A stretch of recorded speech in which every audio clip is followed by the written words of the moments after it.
Live. Are we live? Yes, we are live. We are live. We're live. Hey, everybody. Mwah. Hello. Man, I need some notice on this going live, man. I had to put my pants on. Uh, Oh, please. You know you don't got no pants on. We only see your shirt and your hat. That's true. Kev- Kevin, listen, folks. We start the show at 7. Kevin signs on at 6:59. But Literally. He Apologize. No, you don't follow instructions. We supposed to go on at least 15, 20 minutes before time so we can talk. No, you need to come on at 6:59. You're disrespectful. uh, Real light skin of you. that's because he's a headliner, right? The headliner just shows up because he's a star of the show. There you go, man. And Mm. then I'm the only one. Well, I won't say I'm the only one, but I'm the only one on this panel that travels weekly. So Yes, so you have to take. it's Oh rough. It's my. rough, Kevin Lee, when you gotta hop off a cruise ship and drive 6 hours to get to your house to log on to a show. Which is exactly what I did. We understand, Kevin. Welcome, everyone. Thank you for tuning in with us this Sunday. Kevin, where were you this week, Kev? Oh man, I was in Cape Cod, Massachusetts, and very popular place with the brothers. Cape. Mm. as Tiffany would say. Not a Oh, very popular good. place. Not a very popular place with the brothers. Oh, well, you fit right in. You got that almost skin protection. Oh, sound like you're a little jealous there. Oh no, I'm good being brown, darling. You only one shade off from me. Don't even Oh, don't even stop. try it. You want me to be light skinned with you? You gonna get hey. Don't hate on Elder Barge. Y'all had Wesley Snipes for about 2 years, and that You was know it. what? You know what? You can take Wesley Snipes back. Leave him Yeah, back. We take him Wesley back. Snipes for 2 years, and before Wesley Snipes, you had a 35 year gap with my man that played Shaft, Richard Roundtree. Oh, Richard Roundtree is good. Other than Okay. that, light skin has ruled from Prince all the way up to Kevin Lee. Well, at least you wasn't in Arkansas with the white only town. Don't take your ass up there doing no comedy show. Hey, I'll perform at a clan meeting if they pay the rent, but You know what? I know you I'd be like, I bought some sheets for y'all. would. No, yeah, I'm staying the hell out of Arkansas, and they're bringing it to Missouri too. That Yeah. all white town. White people starting to lose their damn mind, I basically. thought they already had all white towns. Towns that we don't even go into. Because I'm not going to Arkansas. Well, I'm going up there for up in the woods, going There's across a lot of, creeks. you'd be surprised. There's a lot of black people that live in places we don't think they live in. Like I had a comedian buddy of mine that was from Nebraska. Like, there's black people in Nebraska? You go, yeah, there's a lot of black people in Nebraska. Like, wow. So yeah, I mean, even when I was performing in Utah Oh. last year, I flew into Utah and did a show there, and Hmm. like 70% of my audience was black. I'm like, ain't all these black people in Utah? You go, yeah, there's a lot of black people out here. That was the So population that was in that place, was how much was there, and that's it. no. So I'm saying a lot of times you think these places don't have a black population, Tiffany. I'm here to tell you they do. So yeah, Arkansas probably got a lot more black people than we led on to believe. But now we know these, because if it wasn't that case, then these people wouldn't be having these all white towns, because Arkansas didn't have that many black people. There's no need for an all white town if the state's already all white anyway. Is what I'm saying. You understand what I'm saying? Okay. Hmm. All right, so today we're gonna talk about, first of all, we're gonna talk about the brother in Florida who was pulled by the police. I think this was back Oh. at the video just came out, and it just shows that the brother was sitting in the car. There was some interaction before the actual video started, but from what everyone sees, police ripped open the door, punched him in the face. I mean, it's the usual, the usual. And so now a lot of people are asking if the Black Panther Party should be reactivated in the black community, if that would help. Would that escalate things? Would that make it worse? When you put it up, I never even knew that. I know they do have a second party already. They do have Black Panther Party, but they're very exclusive. Okay. Also, we're going to talk about going to show some love for Malcolm Jamal Warner. Man, Yes. there's some death, you hear it and it just goes in one ear out the other, but this one, nah, this one was That one hurt, man. That hurt, bro. I ain't gonna lie to you, man. That Mm. hurt me, man. That hurt me to my heart, Yeah. man. And I got to Oh. make an online confession real quickly. I wasn't the biggest Cosby show watcher. Like I wasn't into the show like most people were. For some reason, just didn't catch it. I'm a huge Bill Cosby fan. I mean, especially from like the movies he did with Cindy Portier and all that sort of stuff. So I love Bill Cosby. For some reason, I didn't sit and watch the show weekly.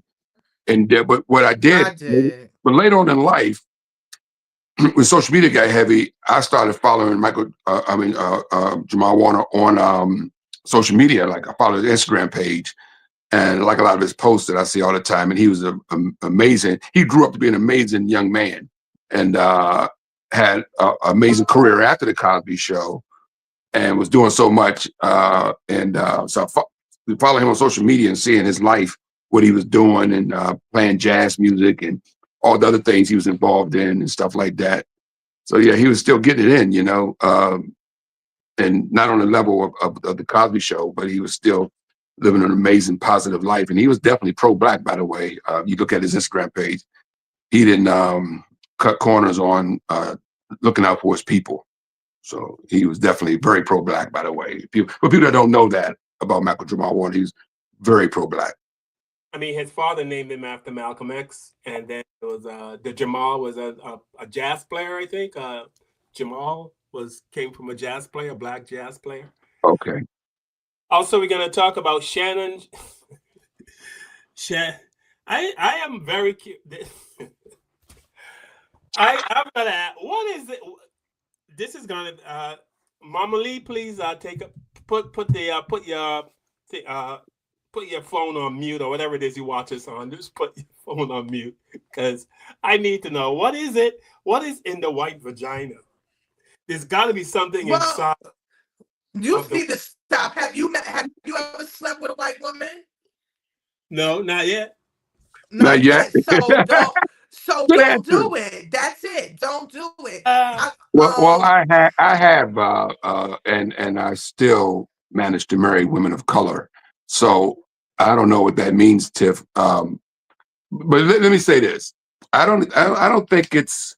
I think it's more of a mental thing than a physical thing. When brothers date sisters, I think is more of it's a trophy thing. The same way when white women date black men, they look at us as a trophy. And there's also a fetish thing involved in this too. It's a fetish thing. So I think a lot of black men have a fetish. It's a control thing. It's a fetish thing. It's a I'm getting back at you sort of thing. or touching It's very, something that you you know what should I'm not saying. It's have. complicated. It's a family show. We're gonna keep it. We're gonna keep it. But it's a complicated situation. No, A I topic. think that Well, he's just paying a lot of money to make us try to believe that he is not gay, and but he's 20, paying for it. I still think you're gay, Shannon. but I'm 23 sorry. million. He paid 23 million. Yeah, that's the proof to us. He want to prove to us, I'm not gay. I'm straight. well, No, you know what? I think it's the system's fault too. I don't think it's Shannon Sharp's fault for sleeping with the girl. I think it's the system's fault for allowing her to get away with this. She was not 10 years old. She's a grown woman, even though there's a big age gap. She's still a grown woman. She knew who Shannon Sharp was. She knows he's a celebrity. I'm going back to the whole thing I said about Cassie.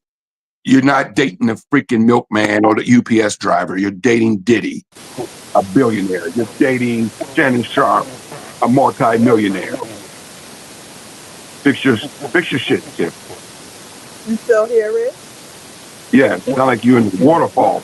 Now? Still, now it's gone. Okay. just muted Tiff, so I don't know if that. Yeah, so that's all I'm saying. I don't think it's Shannon Sharp's fault that what happened happened. Uh, I think the system should not make men pay out millions of dollars over sexual allegations. I think that's pathetic. that this man had to pay that much money. I don't care if he was wrong or not sleeping with her, or the age gap, or whatever the case may be. She was an Instagram model, a soft porn model, with her own OnlyFans page doing soft porn and all that sort of stuff. And men paid to go to her page and watch her strip and walk around her house in booty shorts and all that sort of stuff. So you already know what type of woman she is and what she did for a living. To make this man give up $23 million to this woman when you know what she's about and you know what her end game was and is, and knowing that she is basically using her body and sexuality to make $1 in America. All right, So that's my point. Is not Shannon did nothing wrong. Oh, yes, he did. He What messed did he around do with the wrong? wrong girl. Listen, not There is no such thing as every wrong girl because woman is good to touch. He shouldn't have hey, messed with so her. Tiffany, did Mike Tyson mess with the wrong girl with Robin Givens? She was a Yes, sister. he did. Yes, he did. But Okay, it so it had to goes both happen. ways. Exactly. So it's not a black and white No, thing I because didn't just say it's not only only okay, him. She played herself too, but she got some money for it. Okay? How she but get retired? She went up there and said, I am officially retiring from the OnlyFans. Okay? He that's is because retiring hoes. that's because this system has allowed women to come forward and say, John Doe touched my breast, and now I want half his millions of dollars. Because if this guy, she could, if Shannon Sharp was not a TV star and a former NFL great, and he worked a regular 9-to-5 job, if he worked at Jersey Mike's fixing sub sandwiches, he wouldn't have to Stop, give up his paycheck, his Kev. $642 paycheck to her. Kev, That's my stop. They point. have evidence. They have evidence in text messages. He wanted to bust all little black babies on her and stuff. What is wrong with that? They're No, consenting they adults. were doing They're too consenting much. adults.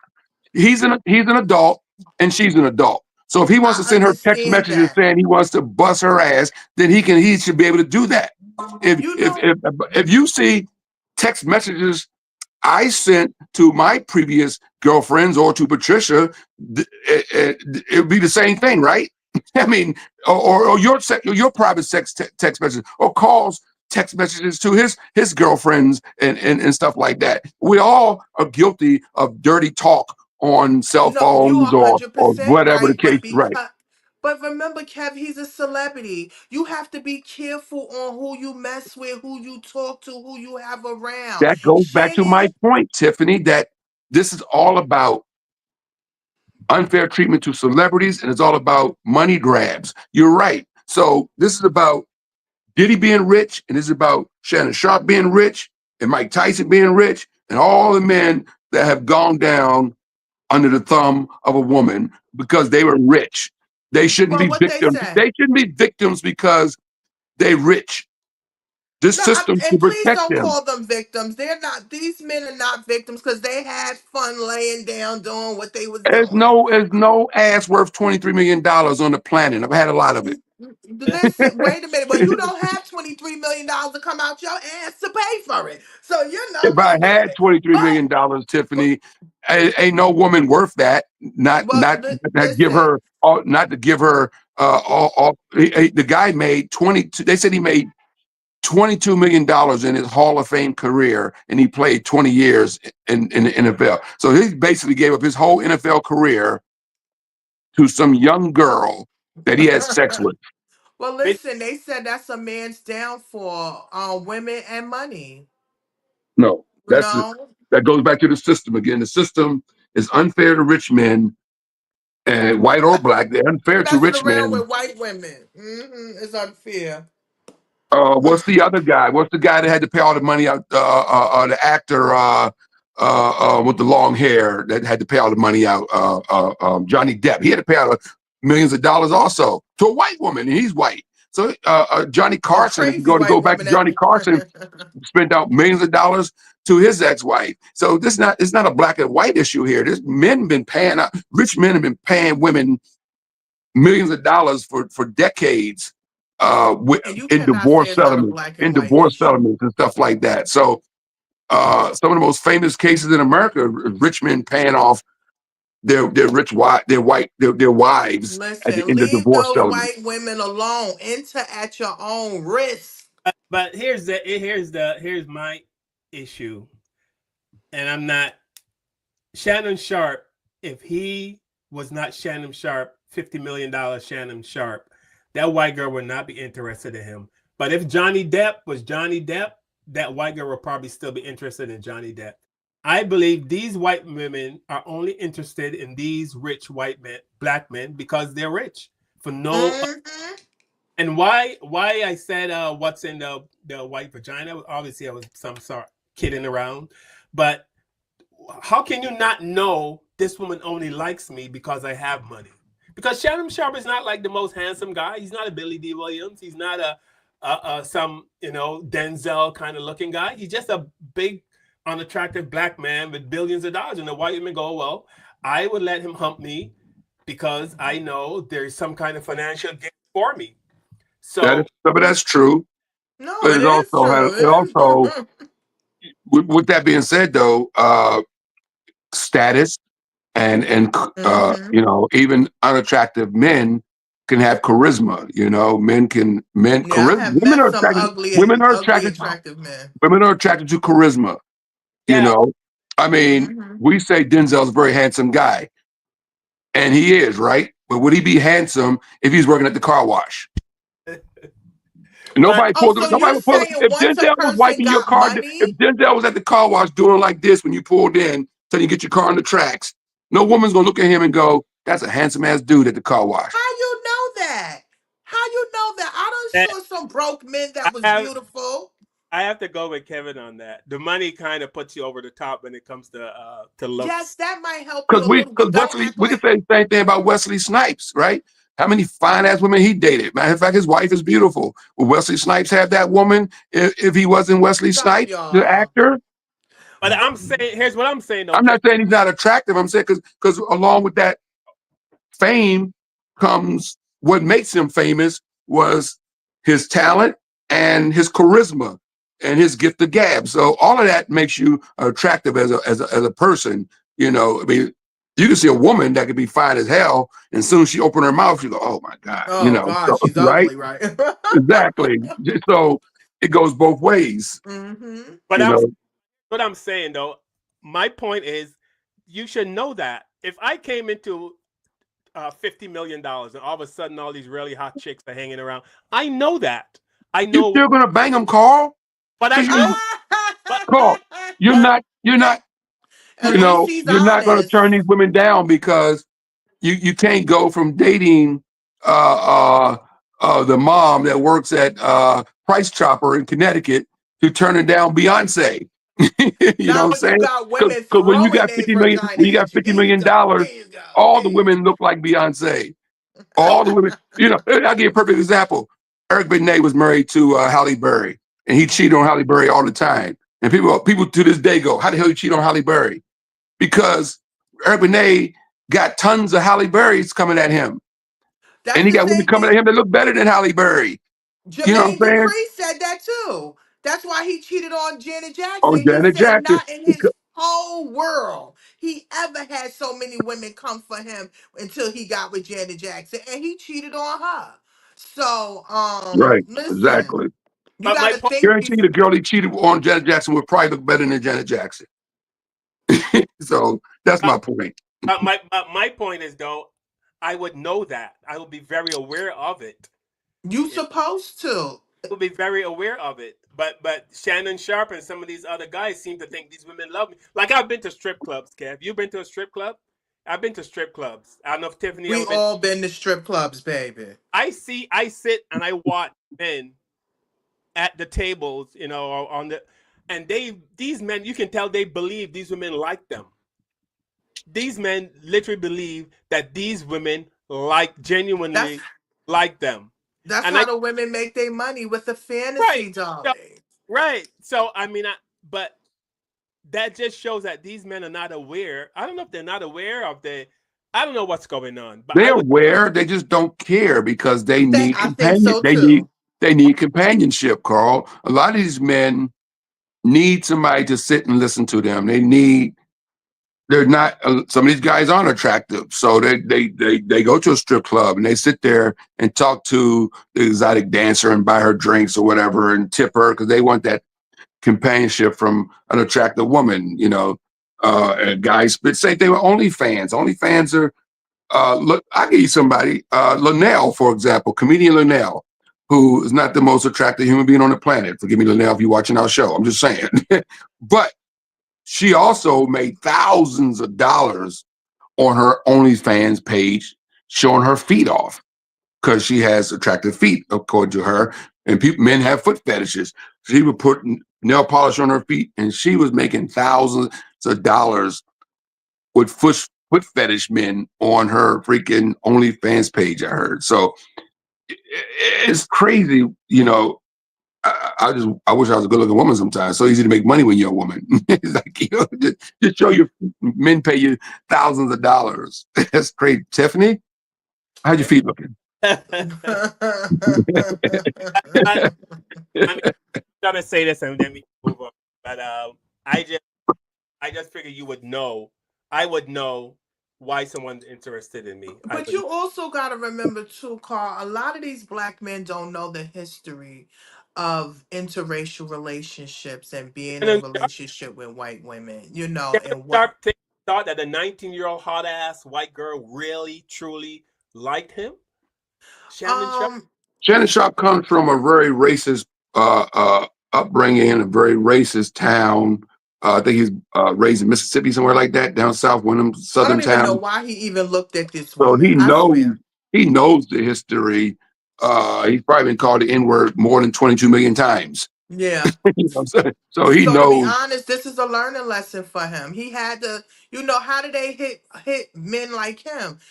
With money, they hit him in their pockets. So now he lost 20 million for messing around with some white women. And again, the system is not built for us. You understand? So his money went straight back to the white system, and now she's retired. I hope he learned his lesson. And I go back to my original point. He shouldn't have to pay a dime to that lady. Now, I don't But think he should pay her a dime either, but they made a case, and whoever was the judge, the court, or the jury, they paid, or I think he settled. yeah, And he's settled. settling, huh? Yeah, he's settled. He's He settled. I settled. I guess think she got more than Cassie, and Cassie got more beat than she got. Oh, God. he shouldn't have got a dime Oh. either. He shouldn't have got a dime either. They both shouldn't have got a dime. So Fucking money grabbing ass women, man. I'm sick of y'all. I'm sick of all y'all. Listen, Linda, don't be mad at us because y'all don't know how to control y'all sausage. Nicole Cole said men are weird. That is correct. Yeah. You don't see. Oh my God. No. And it happens to women too. Mary J. Yeah, Blige. we Mary do. J. Blige got taken to the cleaners by her ex-husband. You know. Well, she got other Now stories her going thing on is with I her. ain't dating no more broke men. So now all men are bad because all broke men are bad because she picked up a broke guy that used her for her money. No, I'm gonna be honest with you. I think it's deeper story than that. We just want to say P Diddy. Remember, she has a history. We don't know what was going on behind those closed doors that cat got her for money. Because I really don't understand how she wound up paying him damn near I think $10,000 to $20,000 a month for But they were alimony and married. didn't even have no children with him. They were That's a lot married. of money. Because in this system, you are supposed to take care of a person's lifestyle they're accustomed to. So when Wendy Williams, for example, another perfect example, William Williams and her husband Kevin Hunter, I mean, he basically put a baby in her, but he's used to this lifestyle too that he's accustomed to. So the judge is like, well, we can't send Kevin back to the hood. He's married to a millionaire, so you have to pay him so he can continue to live in a big house and drive nice cars. That's just a messed up system, but that's the way the system is. I Hmm. didn't make it. I don't like it though. I think it's horrible. All right, here's some people and their thoughts on Shannon Sharp. That white OF girl is sleeping on some beautiful cashmere sheets as she settled for $23 million because Shannon Sharp couldn't keep his big black parts out of her white tight. I promise you, it's still going to be a black man. It's still going to correlate all of this to why black women are still inferior. That we're the gold diggers and not them. It's just so crazy. But that white woman, she applied herself. You can't even be mad because it's not going to. This tale is old as time. He didn't learn his damn lesson. This same wildebeest told his black daughters that they can only spend about $30K for their wedding, but he indulged into a little bit of race play with a barely overage girl, and now she got $23 million. And I can guarantee you, it's about to go left. It's literally how they get turned into influencers. Hello, Kim K. They about to start having their own show. She about to get a white husband, brand deals, Little House on the Prairie. Girl, she said. Shannon Sharp only made $22 million in his whole football career. So basically, financially, she wiped out his whole catalog. I don't feel bad for Shannon Sharp at all, but it's just crazy how these black men always get quote unquote tricked out their spot, but they're letting themselves get tricked out their spot because they feel like the black woman is the enemy. And don't get me wrong, black women be trying to be malicious, but on some surface level baby mama shit. The girl ain't got no kids and she got $20 million sitting on that good old ass. After being warned by different guests on his show directly and indirectly, he still took the bait. Not even took the bait, he endorsed it. He started that shit. In my opinion, I don't think the incident gonna slow him down at all. I think it's just gonna make him put extra precautions and barriers in front. But even then, more you know, can't be mad at the white girl. Girl, congratulations, girl. If you see this video, give me some money. Just buy better game. Damn. She was cute, but she ain't lying. She ain't lying, but she got it in, didn't she? She said she's sitting on 20 million. That's crazy. Like That's a lot of money. Woo. that Shannon is. Sharp. I'm like, I'm really doing bad. Like 20 Tiffany, you got to million? start sleeping with people like Shannon Sharp. Word, I need to go over there and I need to find somebody. 20 Yeah, million?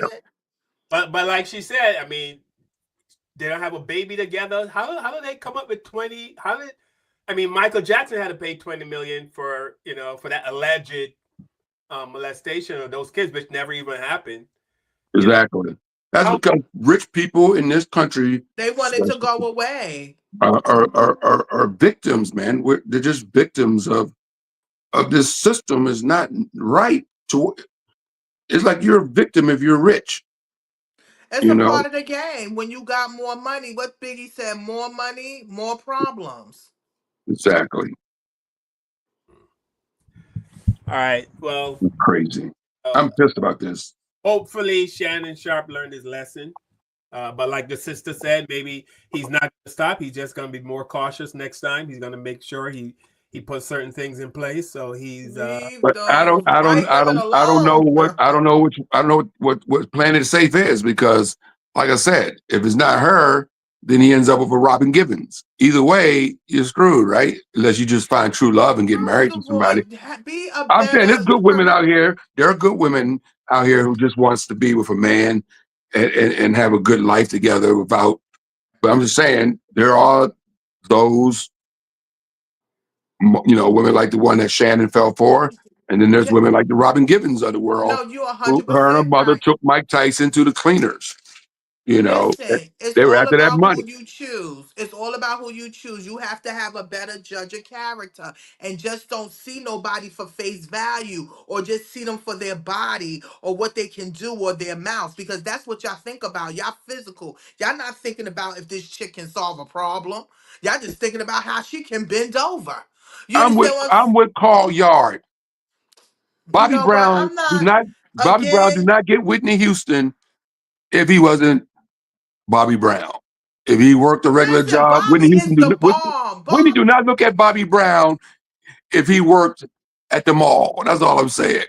You keep saying that, and we get that. We get that, but that's not the situation.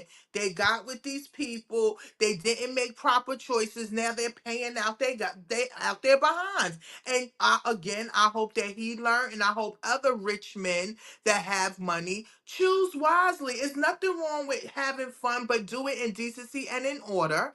And also have these chicks sign in NDAs or something. I mean, come on. What are y'all doing? Again, I think, I don't know. I think it's a whole hoax. If I can make millions and all these, this is a conversation I'm having straight up off the bat. I'm saying, listen, I know I'm not attractive to you. I know that off the bat.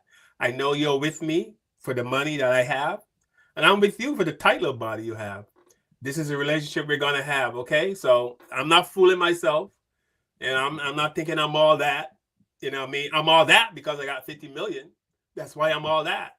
So let's get that straight. Maybe sign sign something saying that you want That's me? too. That's too honest, No, no man, Carl. no man is that honest, and no woman's gonna be Yeah, that honest, Carl. Because yeah. no You too woman, honest, Carl.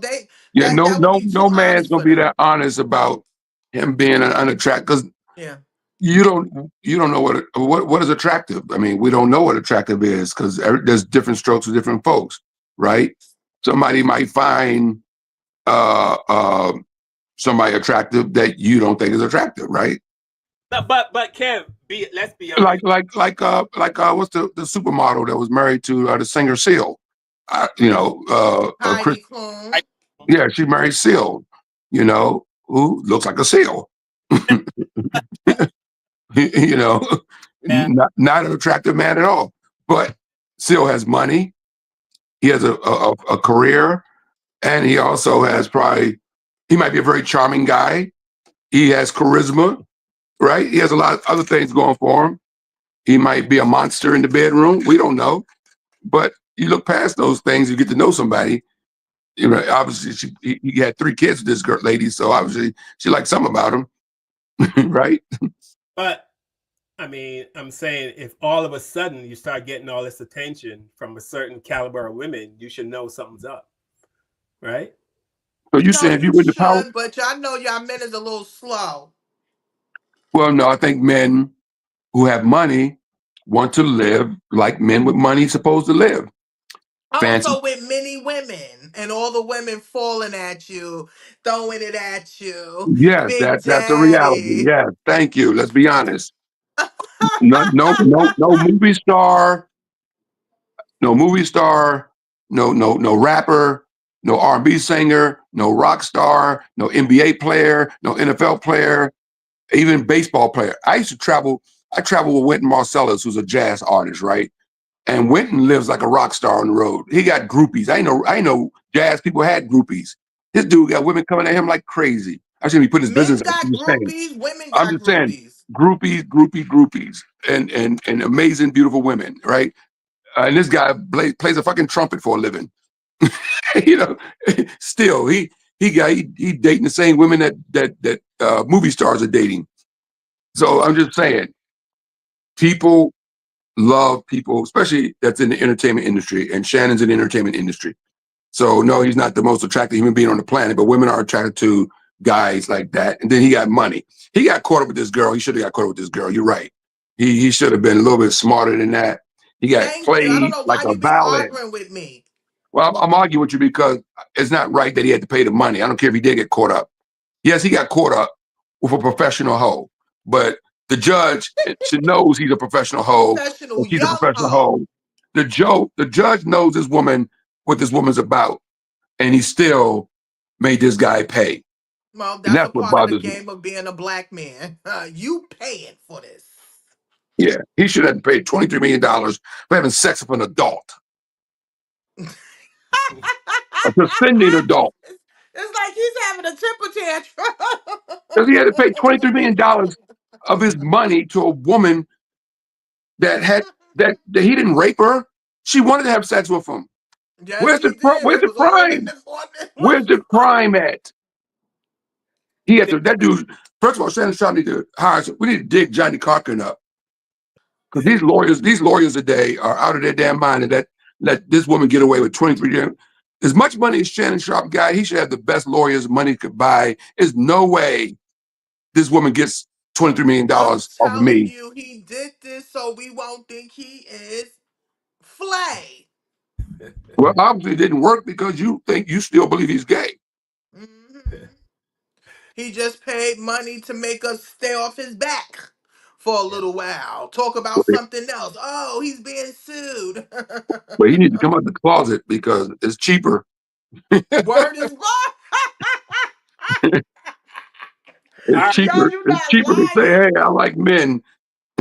Puffy too. Look All at right. this. So Just because he stayed in Real the quickly on the closet with puffy his thing, fetish. can we stop the puffy gay shit? Look, we had 7 weeks of testimony from male escorts and women and all these people that attended these He's freak offs. bi. All these people that went to these freak offs and all these videos confiscated from this man's house. Not one video, not one person that stood on that stand, not woman or man, said they seen Diddy have sex with another man. Not one. So can we stop that?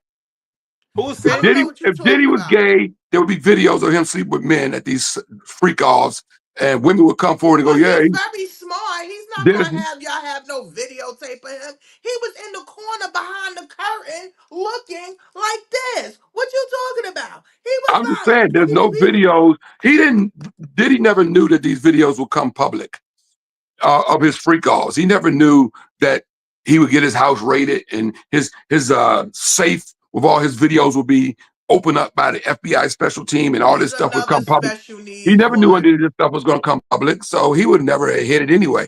I'm just saying, out of 7 weeks I of just didn't testimony, know that. nobody came forward and said Diddy was with a man. None of the male escorts said Diddy paid Listen, them. None of the women that at the parties. None of the videos. There's no evidence that Diddy has slept with any men. you That's all should I'm get you a Diddy t-shirt. saying. Hey, I have one actually. You should have put it on today instead of Michael Jackson. I have that. I have them all. I collect all shirts with black people on it. All right, so we're gonna close this segment out, and what we've learned from this segment is that Tiffany thinks Shannon Sharpe is gay. Kevin thinks that no poontang worth $23 million, and I And you think agree with me. and I think when you're a billionaire with money, when you're an unattractive millionaire, you should know that. That's what I think. You should be very careful. Yeah. That's my whole point. You should know that. You know. And So don't get caught out there. yes. So I don't know if there's an increase or but I remember when we first started doing the show, every other week we did a show on police brutality. It seems now to be, I don't know if it's on the rise or if now, it's getting more attention, maybe, more stuff is being videotaped, but back in February, this happened, but it's now come to light that they just decided to take the case to court. There was a black man in Florida who was pulled over by the police. And he seemed to be complying with the police. And he was sitting in his car, put his hands up. They broke the window, punched him 8 times in the face, I think they either broke his jaw or they gave him an uppercut. His bottom Broke tooth, his teeth or something. and some people are saying that he should have complied. The compliance always worked with the police. And I don't think I'm on board with that, but not I'm when you not on got board. 3 I'm not on board with wild that. dogs Why at the window like do this. people get pulled over got to be perfect? yeah. Why can't the cops be perfect? Why can't the cops de-escalate? Why can't they're the professionals. They the one to make all the money. They the one with the guns, the surrounding cast. They got everything, the cars, the guns, the bulletproof vest, the mace, the sticks, everything on their person when they pull up. Tasers, backup. You got one guy. And we showed last week on this show, was it last week, the videotape of the white guy that wouldn't get out the car, that had the gun? He told him Did off, he cursed him did he get out. punched in the face? Did he get punched in the face? No, he was allowed to pull off. No, I was just about to bring that up.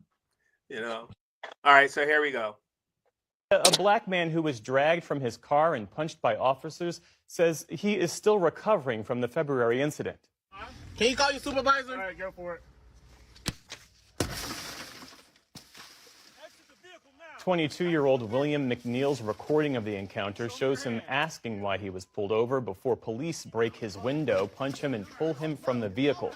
At the time, officers said McNeil was pulled over for not having his headlights on, even though it was during the day. The local sheriff says the video lacks context. At a press conference today, McNeil's lawyers said the incident was racially motivated and unlawful. McNeil himself spoke briefly, saying he was afraid to exit his car. That day, I just really wanted to know, why I was getting pulled over and why I needed to step out the car when I know I didn't do nothing wrong. I was really just scared. An investigation by the Florida State Attorney's Office determined yesterday that the officers involved did not violate any criminal laws.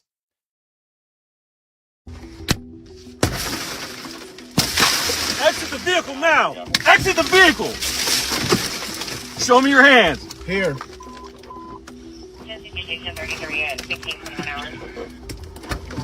I'm here. What is your reason, sir? Step out. What is your reason? Step out now. All right. Get on the ground. No, don't. Get on the ground. Stop fighting. Yes, sir. Is there a reason why you're popping the door open like that? I don't have a window that works. Is there a reason that you're pulling me over? Yeah, absolutely. There's a reason why I'm pulling you over. For one thing, inclement weather, you don't have your lights on.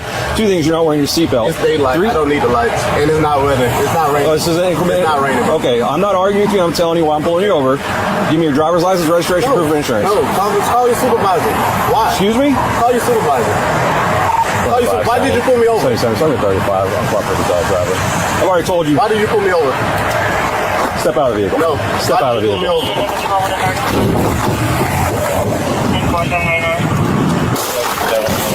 Exit the vehicle now. Exit the vehicle. Show me your hands. Here. 1033 at 1521 hours. What is your reason, sir? Step out. What is your reason? Step out now.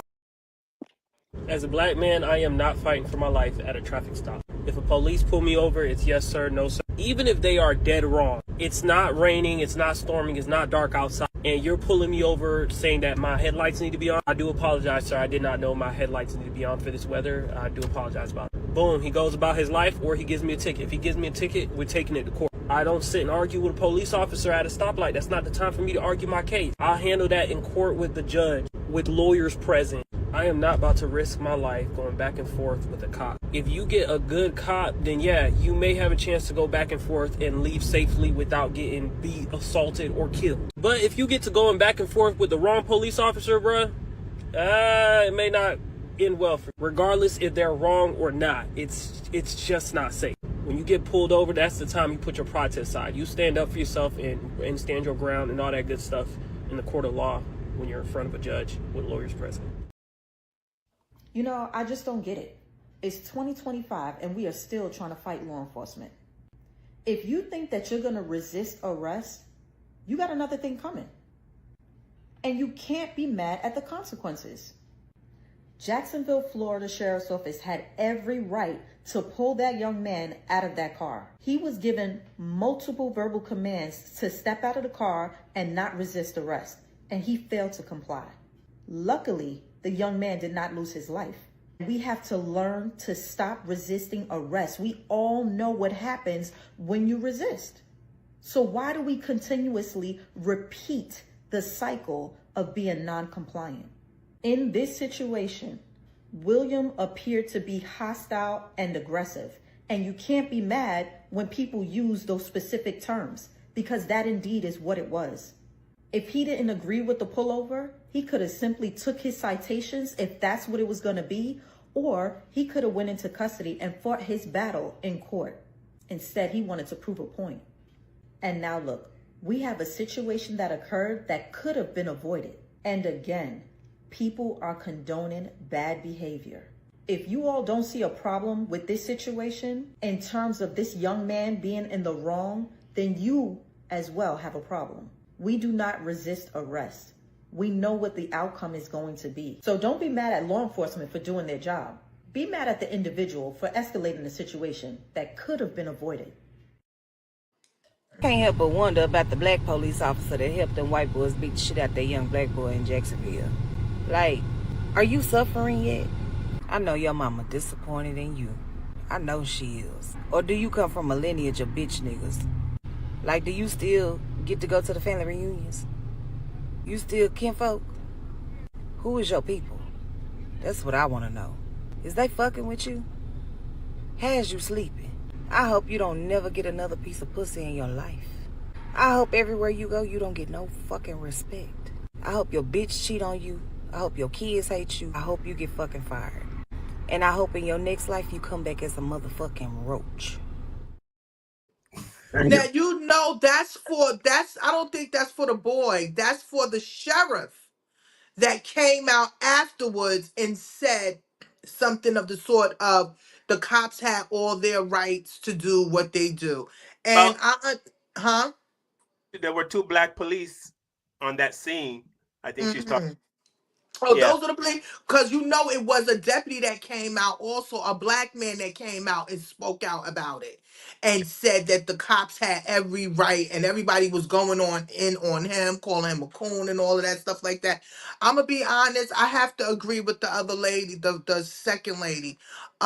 We have had the history of being abused by the cops.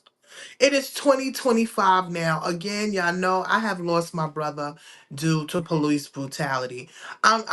You, he should have just followed instructions, did what he's supposed to have did, and that is it. Because this is what they do. They will break your window. They will grab your ass out the car. They will beat the shit out of you and ask questions later. They don't care about that. You understand what I'm saying? So that's why I tell my nephews, please don't fight the cops. Put your hands up, lay on the floor, put your hands behind your back, because they will kill you. They do not care.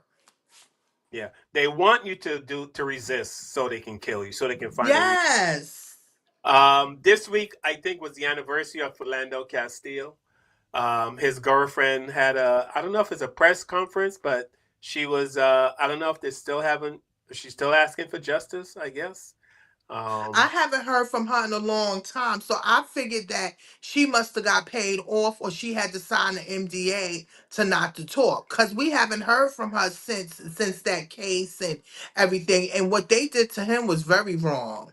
But here she is. It's kind of a trigger warning. It was very one of those things that really,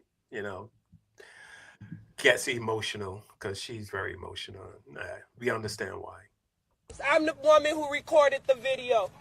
I'm the one, my daughter is the one that was there. The police officer stopped us for a busted tail light that was not busted. They pulled us over on the side of the road, asked for license and registration. As he was reaching for his license and registration, he told the officer that he was licensed to carry and had a bare arm. As he got back comfortable, the police took 4 or 5 shots into him for no reason. They took his life for no reason. They did this to my daughter, and they did it to me, and I want justice, and I want peace. I'm so sorry for your loss.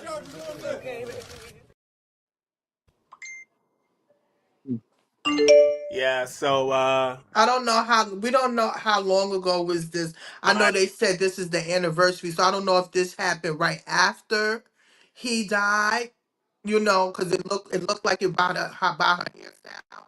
So I don't know the date on this, if this was recent, but I haven't heard from her in a little while. Because that's traumatizing. You and your child was in the car when your man got shot, and he followed every instruction in the book. So imagine he followed every instruction and got killed. And this young man was like, I'm not getting out the car. You understand what I'm saying? But it's like, you damn if you do, you damn if you don't. Well, he was afraid. He said he was afraid to get out. And, I was driving last night, wee hours of the morning, by the way, coming back to New York. And I was driving down a long, dark road, coming through Connecticut, heading to New York. And I said to myself, because there weren't a lot of cars on the road, and I'm on this long, dark road for about at least 12 miles, and I saw no other cars but me. Only thing I saw was a giant raccoon crossing the street. I was on one of those roads, Carl. And as I was driving, I said to myself, if I see police lights behind me, I'm not pulling over on this road. It's not going to be me and a cop on this dark road in the wee hours in the morning by ourselves. If I see police lights behind me, I'm driving till I get to a lighted town, a lighted gas station, somewhere where there's lights and other people. I said that to myself. No, but why are you out doing sundown? Because I chose to leave my beautiful hotel room and drive home because I need to get home because I have things to do and I have a family here. I need to spend time with them before I do this show for 2 hours every Sunday evening. So I figure I'll wake up at my house instead of waking up in a hotel and then still have to drive 4 hours home to New York when I wake up in the morning. So I decided to to drive home. I like driving at night because it's peaceful, Which it it's was your quiet, choice. not a lot of traffic on the road. You have to watch out for deers. You have to watch out for cops. They both can kill you. but yeah, I like driving at night. It's very peaceful. You put your music on and you just cruise. Not a lot of traffic on the road, like I said. And I'm coming from a part of state where it was a lot of, I mean, during the daytime, the traffic is ridiculous because there's a lot of traffic up there because it's a beach town. I was beach resort I was leaving. So my point is, but I did say that to myself, Carl and Tiffany, that if I do see cop cars behind me pulling me over, I'm not stopping. Not on this road. This dark ass road, me and a white cop Yeah, you with a can gun. disappear. Yeah, exactly.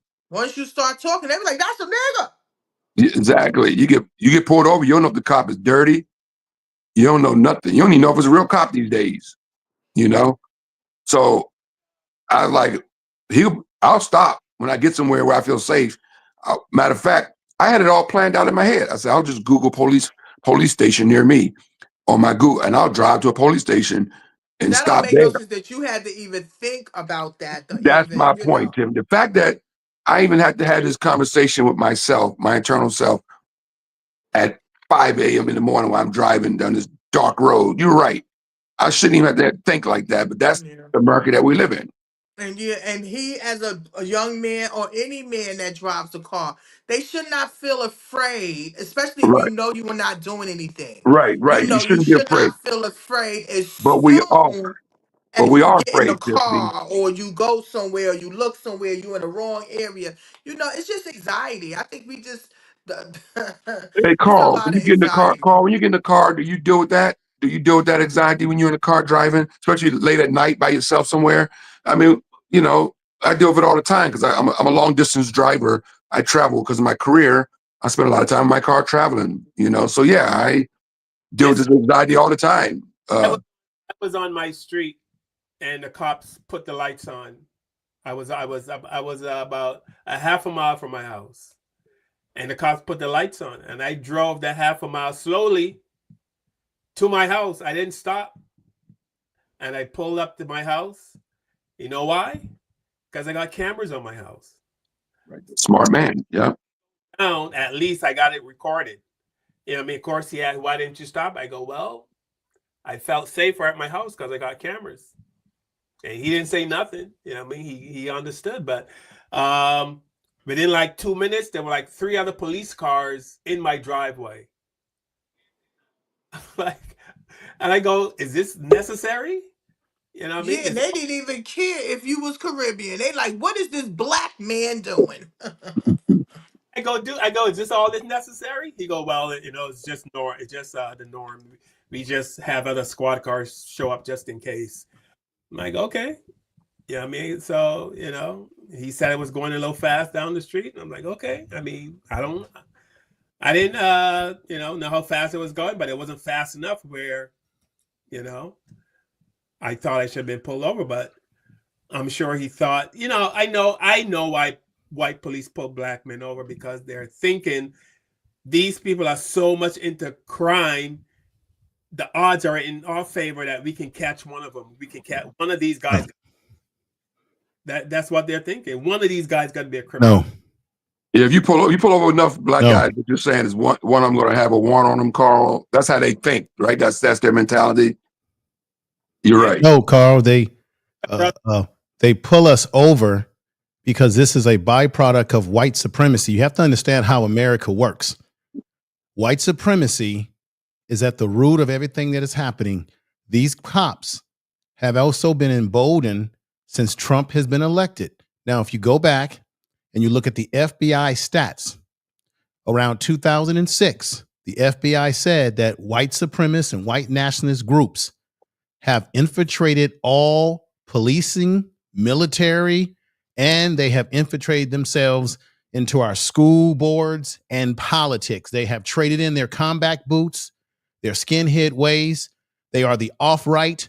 And the goal of white supremacy is that it's a religion. The goal is that black people are behind enemy lines, and any rights that we think we have, we don't have when we encounter these individuals.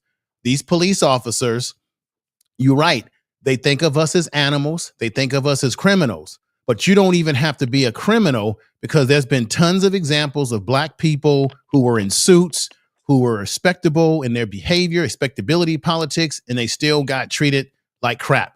These police are emboldened to do what they do. And I don't care anymore if there's black cops, because what we know is that there's a blue wall, and those black cops will go along with what the white cops are doing because they're a part of a club or a fraternity, and they want to still be in good standings. So you're always going to have a black person that will reinforce the white supremacy, because we saw it out there in Memphis, what happened to the other young man doing the traffic stop.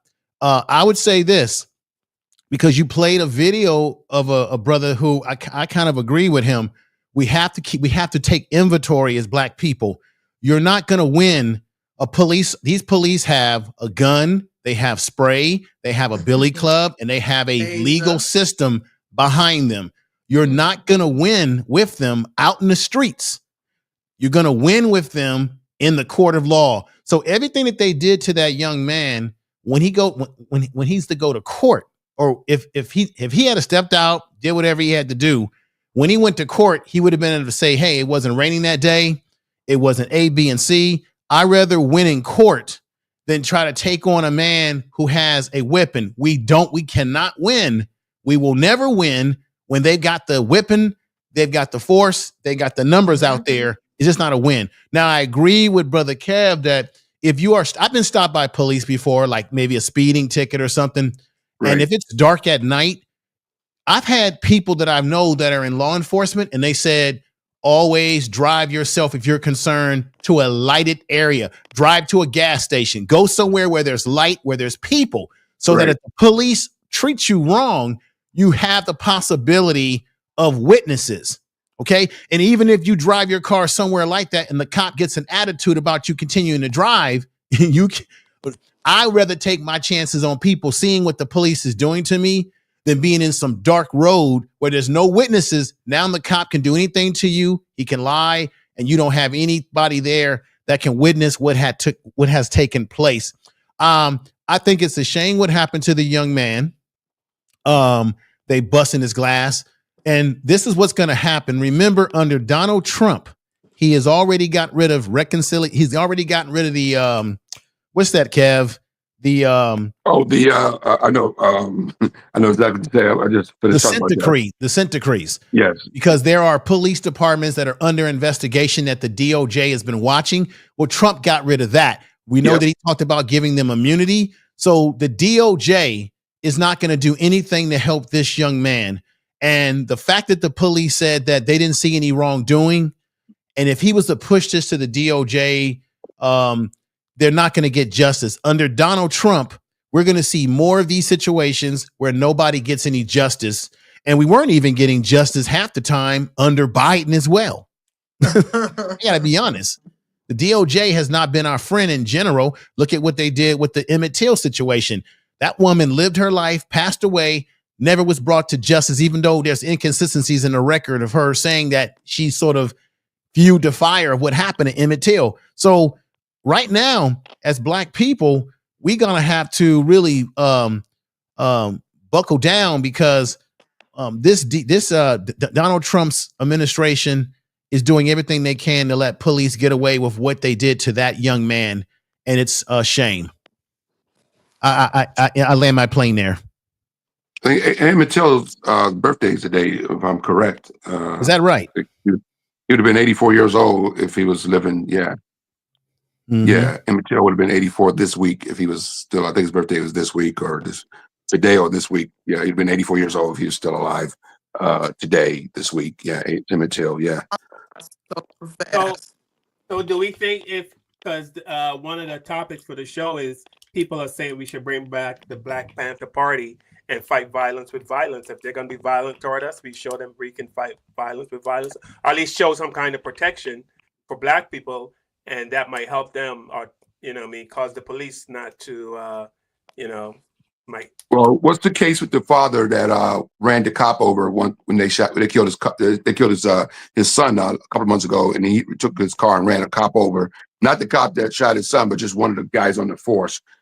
He ran over. Remember that guy? This happened a few months ago, You guys. talking about the young Remember? man that then his father finally saw the cam and found out it was another.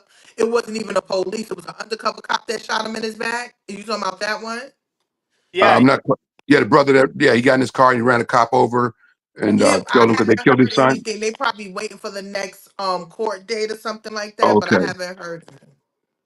I mean, vigilante justice. I'm not going to publicly say, hey, that's the way to go, but do what you got to do. Do what your heart tells you to do, right? I mean, if somebody, that. But there's a lot of that going around online right now. Carl, what you're saying yeah. about the Black Panther, but we saw what happened with the Black Panthers, right? Right. So I don't know if that's the way to go because I mean they're just going to take them out, right?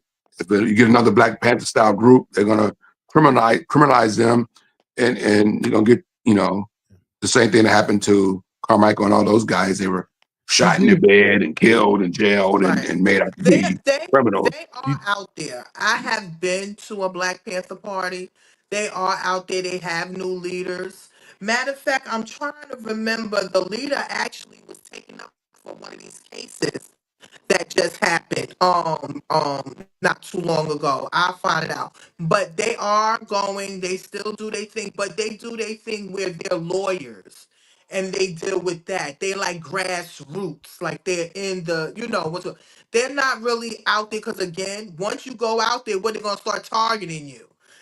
See, Oh, you're a militia group or you trying to do that. So just like right, the but let me. KKK have to work undercover, the Black Panther has to do their work, how they do their work, how they Oh no, deal the with it. KKK is very much out there, Tiffany. They are the off right. They're in the White House right now. They're the Right. people that's running the administration. This is where I have to peel off of a difference. I think we make too many excuses as Black people today. You can't tell me that the conditions that Black people were under during the 60s and 50s and 70s was less intense than today. Their situation was way more intense than our situation. Yes, Matter it of fact, was. they were doing things when we didn't even have as many rights as we have now, and you still had Black people that went out there. I mean, the Black Panther Party started in Oakland as a program to protect the Black community, and on top of that, more Black people were segregated. So we were in communities segregated where we had no choice but to help each other. We got a lot of Black folks today that are spread out all over the place. And the Black Panther Party, or the new Black Panther Party, as they call it now, you're right. They do a lot of legal stuff, but they're not really made of what the past Black Panther Party was about. And I got to be honest with you, I don't think many Black people in general have a lot of respect for them in the same way that they had for the Black Panther Party, the original Black Panther Party that came out of Oakland. And of course, you have infiltration and all those sort of things. But Right. I think it's excuses because you know why I think it's excuses? We just witnessed, and you all played it last week. We witnessed where a Black woman was in a parking lot mistreated, and you had Black people that went out there and came down on that community and those folks. And they wasn't a Black Panther Party. They didn't beat anybody up. They simply went out there and said, "We know where you live at." They shot, and guess what? You already know this. She's arrested, and the press came. They got all kind of social media press, right? I think the Black Panther Party, the new Black Panther Party, I don't see enough of their presence on social media. I don't see enough of their presence in these communities doing those type of shakedowns on people. That's what's missing. And if they're not doing that, then nobody can take them serious. You see, you can't. Right. And so, I mean, Black Lives Matter disappointed a lot of people when we saw the shenanigans that was going on there. So I just think it's a way that you can fight these things without having to feel this fear that you're going to prison or something. There's a way that you can deal with these things. And that's just what those folks did. You go out and you demonstrate. You let it be known this is not going to happen to our women anymore, our men, right? And then you use the legal stuff, like you said, to go after them legally, right? You have to have a strategy. But I don't know where's the strategy. And another thing that bothers me too, as much as I used to be a big fan of the Nation of Islam, I don't see them on. I don't want to say anything. I don't want to say bad words on your show. I don't see them effing nowhere. As much as I used to like Farrakhan and all these folks, I don't see them effing nowhere. Now I know they have a history of giving security to some of the worst projects in America. You know, those sort of things. They've done that. I can't deny that. But when it comes to these circumstances today, I don't really see the Nation of Islam and the Fruits of Nation. I don't really see them out there as much as I saw them and when I was coming up as a kid. Well, let me speak on that information, man. I think some of that has to do with they only had one exonic leader, and that was the minister Louis Farrakhan, right? He was their leader for decades and decades. So he's pushing 90 now, right? So their leader, they never replaced their leader. They never, what's the word I'm looking for? They never put another person in place to replace Farrakhan when he got old. So Farrakhan is now in his late 80s, right? 85, he's 86. over. He's 90s. He's in his 90s. Yeah, that's what I'm saying. He's up 93. there. Yeah, the brother's up there. So his days of fighting is over because of his age.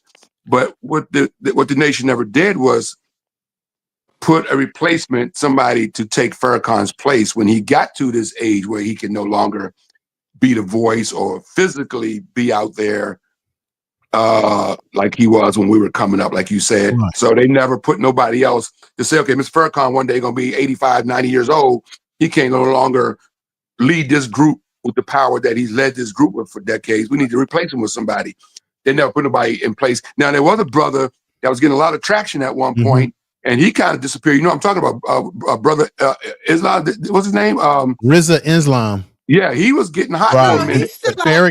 But Farrakhan has called him out because of something that happened between him and the young lady that he was dating that he ended up marrying. And then I got to be honest, Islam and his mother, who has passed away, God rest her soul. Yeah, they got caught up in some potential scandals, which he's gotten out of it now. I think that kind of hurt a little bit of his reputation within those circles. Okay. And what I would say, because I know people that are Nation Islam, Chicago, and all of that. This is the problem, and this goes beyond Farrakhan. This is no shade to anybody. Tell me if I'm wrong or right, everybody on the panel. One of the things that I notice about Black men in particular, when they're in leadership, they will be in leadership until they get old, wrinkled, until they got bones popping out of their head, and then they never groom anybody to take over for them. I bet you any kind of money, Al Sharpton right now, if he was to pass tomorrow, I guarantee you there's nobody to take up the slack where he left off. I bet you he has not groomed anybody to take off where he's left off. You and I both being fans of the great late Joe Madison. I was going to bring that up. We both know what Joe used to always say. I'm not lighting anybody's torch. Right. So that's the mentality from that group of people, man. From that age group, they had that mentality that they weren't going to pass the torch. And Mr. Madison passed on, unfortunately, way too early as far as I'm concerned. And we need his voice right now. But they wasn't going to pass on the torch, because what happens with some Black men of a certain generation is that they waited so long to get the power that when they get the power, they just they enjoy the perks of it, and they just don't prepare for the next generation.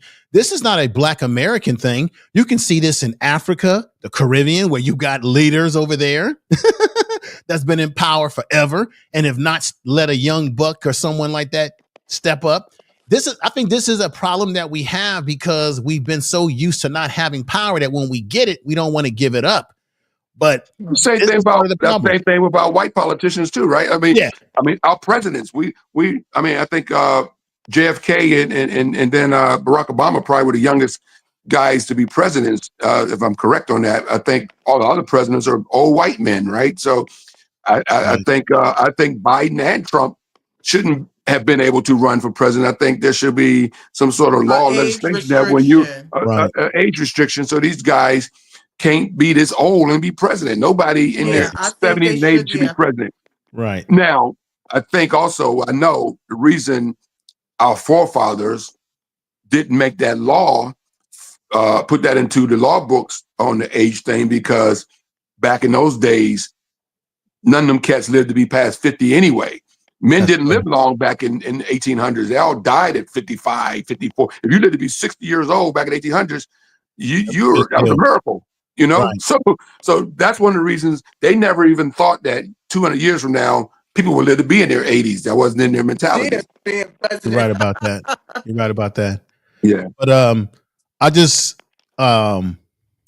we just got to put. I think we have to, as a people, we got to do everything we can to protect ourselves and have our head on a swivel, because anything is liable to happen under Donald Trump, as he's ruthless as hell. And I definitely hope that this Jeffrey Epstein stuff will be his undoing. It will be if people keep it in the news and keep it at the forefront. He's doing everything in his power to get it off the front page. It Yeah. hasn't worked so far. I mean, He's trying to he's get threatening to arrest. Obama He's locked threatening to up. arrest Obama. He's doing all sorts of stuff at Kamala, this point. Biden.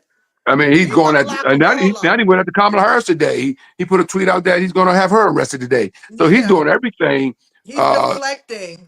Yeah, he's doing everything to try to get this off the front page. And we don't know how far he's going to go. He's a desperate man with a lot of power. So he'll start a freaking war if it means America not finding out that he was sleeping with young girls, right? We already, to be honest, we already know. First of all, when he said that, like he didn't have a relationship with Epstein like that, the way he was giving the energy, it's pictures with him all over the place at his Yeah. wedding, tomorrow at Maples. Like it's evidence right there. You was cool with him. Stop acting up. You knew you was on the list. Y'all money people run together. Talking about that, Carl, we gotta talk about the white only town that everybody's talking about Have in you heard about this Arkansas. information, man? Yeah, and I got to be honest with y'all. I don't care, because black people need to have our own towns. I mean, I'm not surprised that white people will want to have a white only space. That they've been doing that since day one anyway. I mean, this is nothing new. We should be doing the same thing ourselves. We should be worrying about we our did. black towns. We did. We right, did. but what I'm saying is, why are we live in a country that has a white supremacist president in it? These people are emboldened. He's bringing Afrikaners over here that are racist. We know what the history is. Why are we shocked that white people would emboldenly come out and say, we want a whites only town? You got one in South Africa. White people have done this stuff for decades. This is nothing new.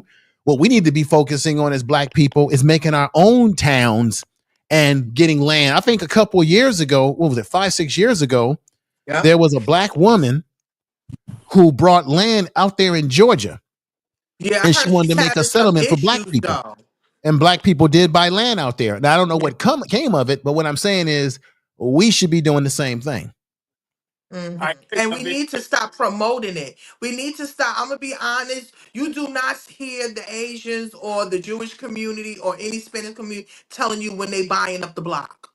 Okay, No, they don't. They just do it. We need to shut up and do what those white people is doing. Like they went up there. I think they bought 130 something acres of land. It's only about 40 families up there right now.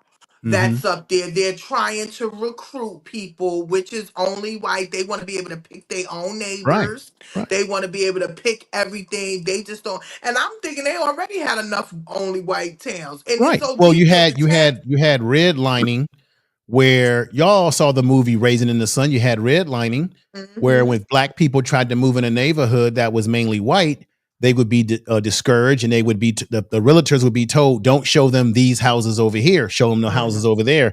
So what I'm saying is, this has been going on for a very long time. It's just that these people are emboldened and coming out and saying it, so it's kind of shocking in a sense. But black people, this is what happens to us. And you said it. We can name a bunch of communities that used to be all black communities, and then you get other groups that come in who don't look like us. And next thing you know, a black community goes from being a black community to an Asian community or a Middle Eastern community. We can go all across this country. I can tell you for a fact it's happening in Oakland, California, where they've got 25% dip in black folks because Oakland is becoming gentrified. Oakland was a city that white folks didn't want to live in because they thought it was violent. Now white people are moving into Lake Merritt, all these nice areas in Oakland that they now have moved in, redeveloped, and now they're pricing black people out. So we've had so many examples of black people who had communities and other people came in and just took it over, economically took it over. And I'm wishing that we could do the same. I'm not saying that this not happen. There's certainly black people out there that are investing in black communities, and there are middle class to upper middle class black communities out there. You got one out there in LA and Baldwin Hills. But and even in Baldwin Hills, white people are now moving into Baldwin Hills because they recognize, damn, these black folks got some nice homes over here. Shit. They saying, man, I'll stop there. Here's a video white only towns that are popping up. No blacks, no Jews, no gays. High up in the Ozark Hills in the state of Arkansas, dozens of people have been working hard, building houses and a new type of community. It's called Return to the Land, and it is a town open to white people only. They are millennials and Gen Z, and this is a new update of age-old prejudice. What we've done here is establish a place where we have control over who our neighbors are, and that is just for the sake of preserving, our culture. And that culture, effectively, we're saying this is a white culture, a whites-only place. White American culture. But what this sounds like is bringing back segregation. Is that a fair assessment? It's free association. So we're not trying to keep other people down.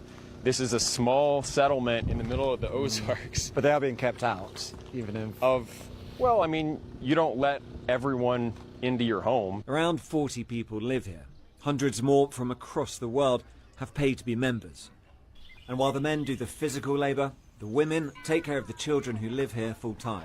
It could be a very loving community if you're part of the community, but if you're black, or if you're Jewish, or if you're gay, you can't be part of that community. They can have their own communities, and they already do. You might be wondering how any of this can be legal. Return to the Land is structured as a private members association, which they believe allows them to discriminate on the basis of ethnicity, along with other factors. That has yet to be tested in the courts and may well fail. The Arkansas Attorney General has said his office is now reviewing the matter as a result of our reporting, and that there is no room for racial discrimination in Arkansas or anywhere in a free society.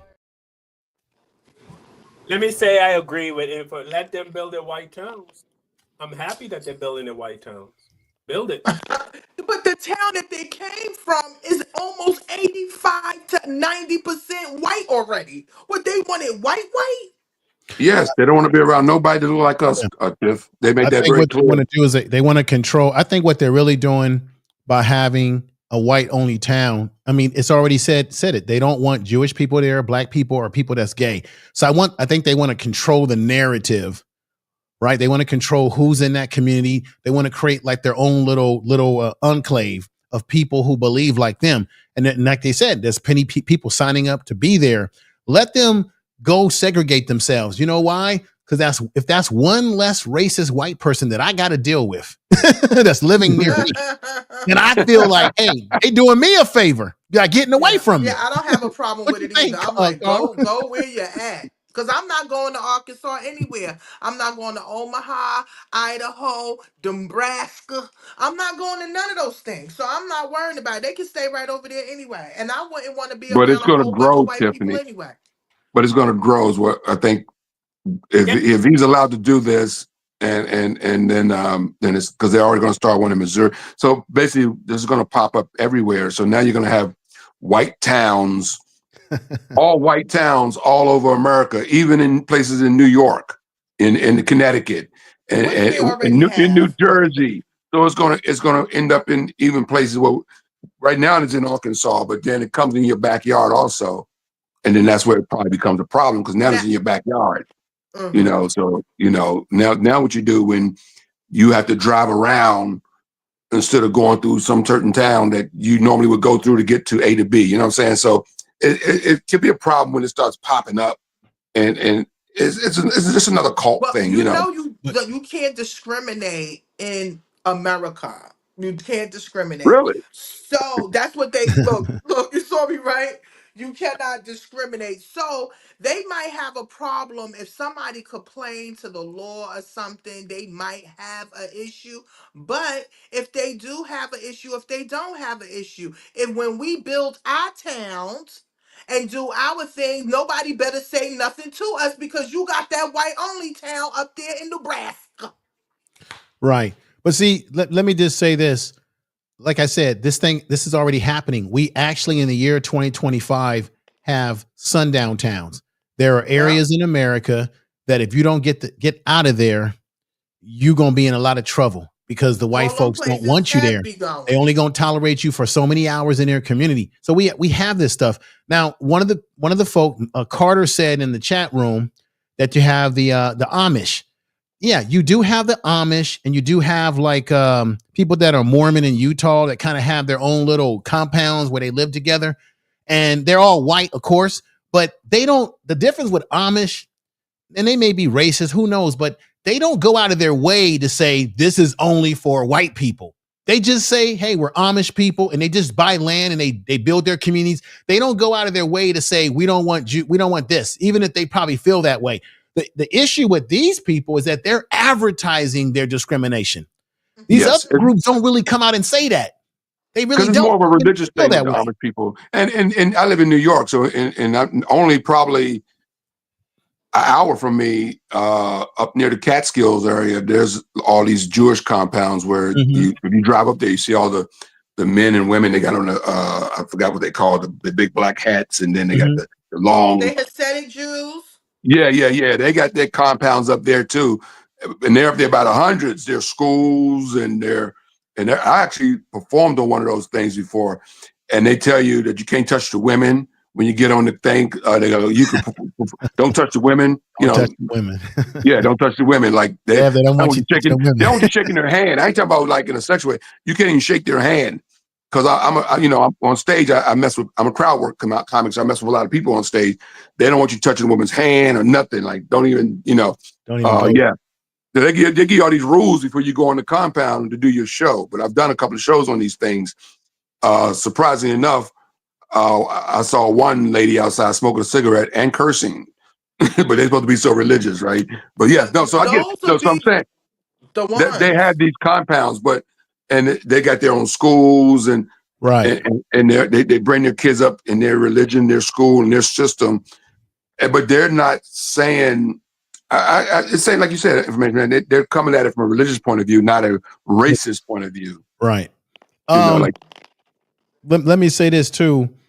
Uh, I might be wrong for this, but you know, I think one of the reasons why you don't see more quote unquote black towns, in order for us to have black towns, black people have to be willing to live in the rural environment. A lot of us are urban oriented. We like being in the big city, right? Where it's popping, it's on and popping. Now, of course, we know that our roots come from the South. So a lot of us Southern black folks, we understand how to work it outside. So those black folks that are in the South, they understand living in a rural environment. But how do you convince what I'm basically saying? How do you convince somebody that live in New York where y'all at? New York, the Bronx, the Brooklyn, all these barrels, right? How you convince some folks that live in those places, San Francisco, Oakland, and say, hey, let's bring our money together. Let's go buy some land in Georgia somewhere and let's live off the land and build homes and live like back in the day. There are going to be a small percentage of us that will do that because there was a sister that did that. But a lot of us are not going to do that in large numbers the way you saw those folks talking about, because a lot of us are used to and we enjoy living in more urban type environments. We're scared of change. We so used Right. to Because the living like that requires you to be able to build stuff, be able to live off the land, know how to hunt, self-sufficient. right? How to create water, and I mean how to get your water pumping here. There was a matter of fact, there's a brother. God, what's the name of that? There's a brother that has a YouTube channel, and I'm proud of them. His family is doing that. They have land. They got a huge amount of land, and he shows you how he made a sepsis tank and how they're getting their energy, and they're living right off the land. He built like a house and all. I mean, it's fantastic what he has done, but they're living right out there, boy. I don't know if I could do Done. it. If you have a good community, like I was watching something, they have this show called The Gilded Age that I Mm-hmm. think I'm going to try to catch up with, but they talk about the black elites. And something that they talked about with the Vanderbilts and all of them, they expressed that they only dealt with 400 families. That's how they kept their connection so close with each other. We have to be properly managed to have a successful town like that. You understand, or a place like that. When you see the stories of the Black Wall Street, remember they had to create that town because they wasn't allowed anywhere. You're You right. understand? They couldn't have this, they couldn't have that, they couldn't shop at these.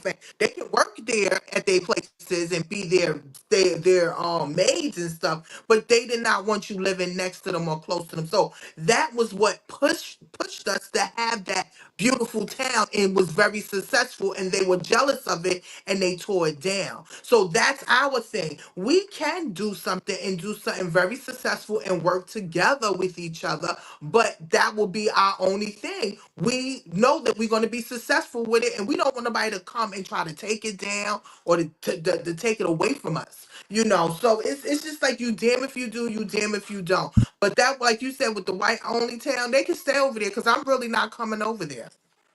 Right. But I mean, like you guys already, they already have it. You can tell that there's a majority of white people don't want to be around black people. They just tolerate us. You can feel that. So for them to put up a white only town, it's the natural order of things. They don't want to be around us. If there's a town that's mostly white and black people move in, the white people move out. You can look at. I'm sure Tiffany can see Brooklyn, right? There's Oh yeah, Brooklyn has put up changed. buildings where the rates are so. Skyscrapers is downtown Brooklyn. We never had skyscrapers downtown Brooklyn. We only had one building, and it was the clock building. If y'all know about it, it's still there, but it's in between the big tall buildings. But that's the only thing we had now. It's just I feel like a tourist in my own hood. But we had 20 years to take our community back before it got gentrified. We had 20 years of drugs. We had 20 years to get our community back, and now they took it back. But that's how They you destroy a community. You put drugs in a community so you can confuse the minds. Then you do everything you can to destroy the men and make the women be single and make them raise kids by themselves without fit fathers in their life. Then you incarcerate us. You poison our food. You give us food deserts. That's the strategy. Then you gentrify the community, force everybody out while the white folks, the Asians, and everybody else moves in. And then you force us, like they did the Native Americans, force us to have to live in the worst areas of the city. Just like they did the Native Americans, they put them on the worst land. So now black people, if you notice, I see this in Richmond, California, Oakland. I think there's some black communities where black people have had to move and they're living closer and closer to industrial parks where you're now getting hit with toxins. That's how Richmond, California is, which is very, very close to Oakland and Berkeley and all of that in California. So black people are now getting sick in a community that little by little they were forced into to live in areas where there's all this toxic factories, industrial stuff. Get us out of the best areas. Are you from the Bay Area, bro? You live in the Bay Area? Yeah, I lived in San Francisco for over 30 years, lived in Oakland for 10. Know the Bay Area very well. It's my stomping ground. Okay. When I was a kid, my dad lived in Richmond, Virginia. And my brother, my sister, and I spent our summers there in Richmond. Yeah. Okay. So I remember we went fishing at the Berkeley Pier, man. So I was probably 12, 13 years old. So yeah, Berkeley Pier. And my stepmom used to go to church in San Francisco. So we used to go across that Bay Bridge every Sunday to go to church, man. You wasn't going to that Jim Jones church, boy. Not Jim Jones, right? That was I heard about Jim Jones. I used to see that. No, I ain't gonna lie to you, Kev. When I was a kid, I used to literally walk past that church when that man was operating in there. My mom almost made a mistake and became a part of that church. And then she said one time she went in there and she was like, nah, the vibe wasn't right. And then one of the women that is sort of like the president, or she's like the person that every year when they have the memorial, my mom, we know her. I know her son. I went to school with her son. They lost all their family. You know the story already about that. But, yeah, man, you got the Fillmore, you had Hunters Point, you had what's that other Betrayal Hill project area. I know that area well. East Oakland, West Oakland. I know the area, MacArthur. It's I so mean, I know them deep. areas there, man. I was on a many of BART trains going all across the Bay Area. All right, so Hulk Hogan died this week, and a lot of black people are All celebrating. right. He was a stunt racist. So are we celebrating the death of? No. You know what's so deep is that if you're an 80s kid, as you see, we lost Malcolm Jamal Warner, we lost Hulk Hogan. Let me tell you something. We grew up watching wrestling. We loved wrestling. It was amazing. But then we heard the infamous call, the voice thing that Mr. Hulk Hogan did. He said, I don't want my daughter with no nigga if he ain't 7 feet tall and making millions of dollars. That's the only nigga I want her with. Okay, those not the exact words, but it was in that cousin It of was hers. close. It was close to that. It was close, and I was in a state of shock because you never would think that you would hear somebody that you like, and that's how you know we wasn't raised prejudiced like that. My mother didn't raise us prejudiced, to be prejudiced. We loved Hulk Hogan, okay, Right. and for him to say that made you just look at him totally different, and that's where he lost a lot of black people. I'm sorry Right. if y'all don't believe me, y'all know this is true. This is what he lost it. And then they put the icing on the cake. You went up there on the Trump thing and ripped off your shirt and was like, Trump, Yeah. MAGA. You understand? You like, oh no, this But he's doing too much. Tiff, we probably, you're right, and we grew up. My brother and I were big Hulkster fans growing up, so and we didn't know what we know now, and it's disappointing. It's like a betrayal. You feel betrayed that Yeah. you Because you grow up grew up watching these watching him. guys. When I was a kid, we used to, the biggest guy in our neighborhood was Evil Knievel.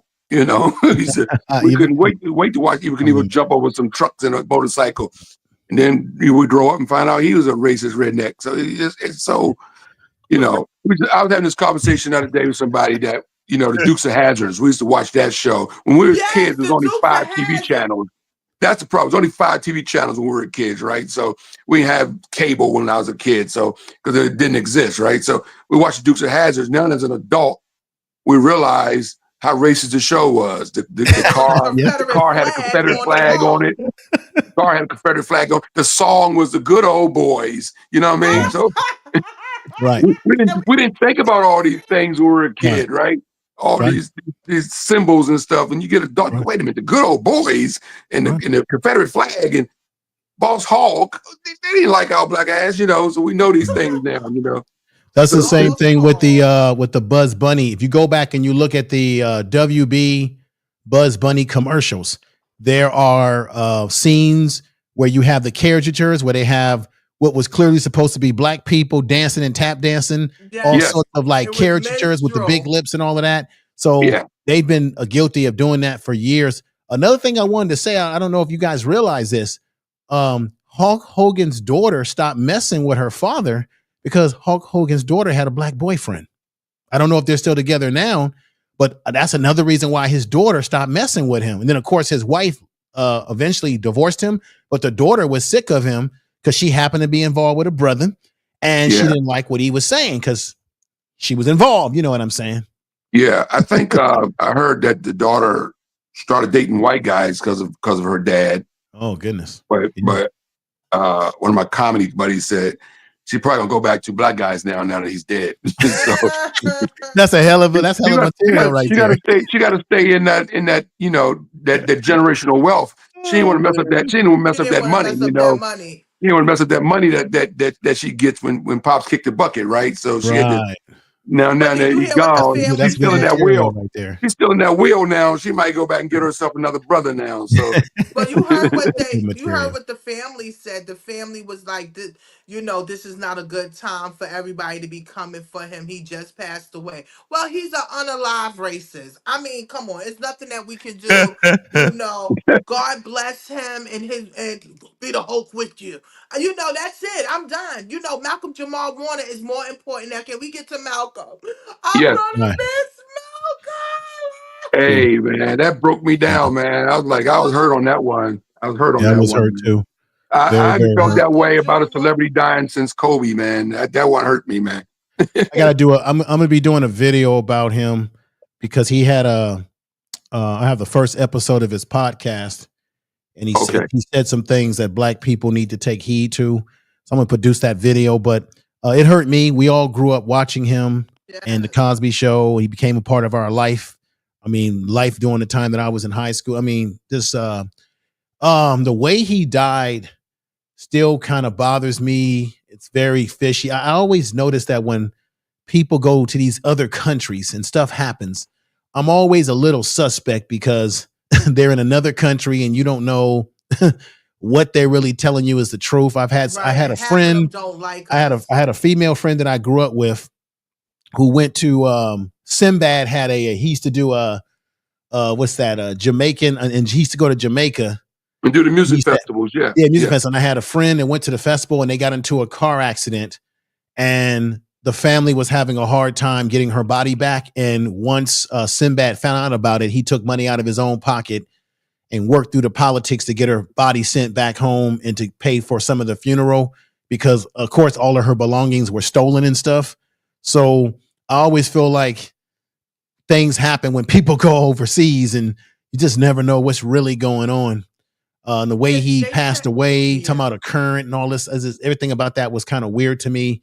You know, But they said that his daughter, as time went on, remember at first they was not telling us about his daughter being there. They were right, swimming together, right, something about that and doesn't make either sense. And he didn't really put his daughter and wife out there. I think there was another friend that went with him that they said got caught under the current, and I guess yeah, he they was trying survived. to save each other. That's what was the word was what they was saying. They Yeah, said that one of the surfers saw them struggling in the water. yeah, And when they saw them struggling, he went out there and he got the clipboard to get, that board to get the hmm little girl. He brought the little girl back. And by the time they tried to bring Malcolm Jamal and the other guy back, Malcolm Jamal was already dead on a rock when yeah, he because he got was to the under the beach, and water. the other one was in Yeah, he's in critical condition. the So, whole and thing remember is they terrible. didn't mention the daughter at first, and then they mentioned the daughter. Then they said the wife wasn't even there.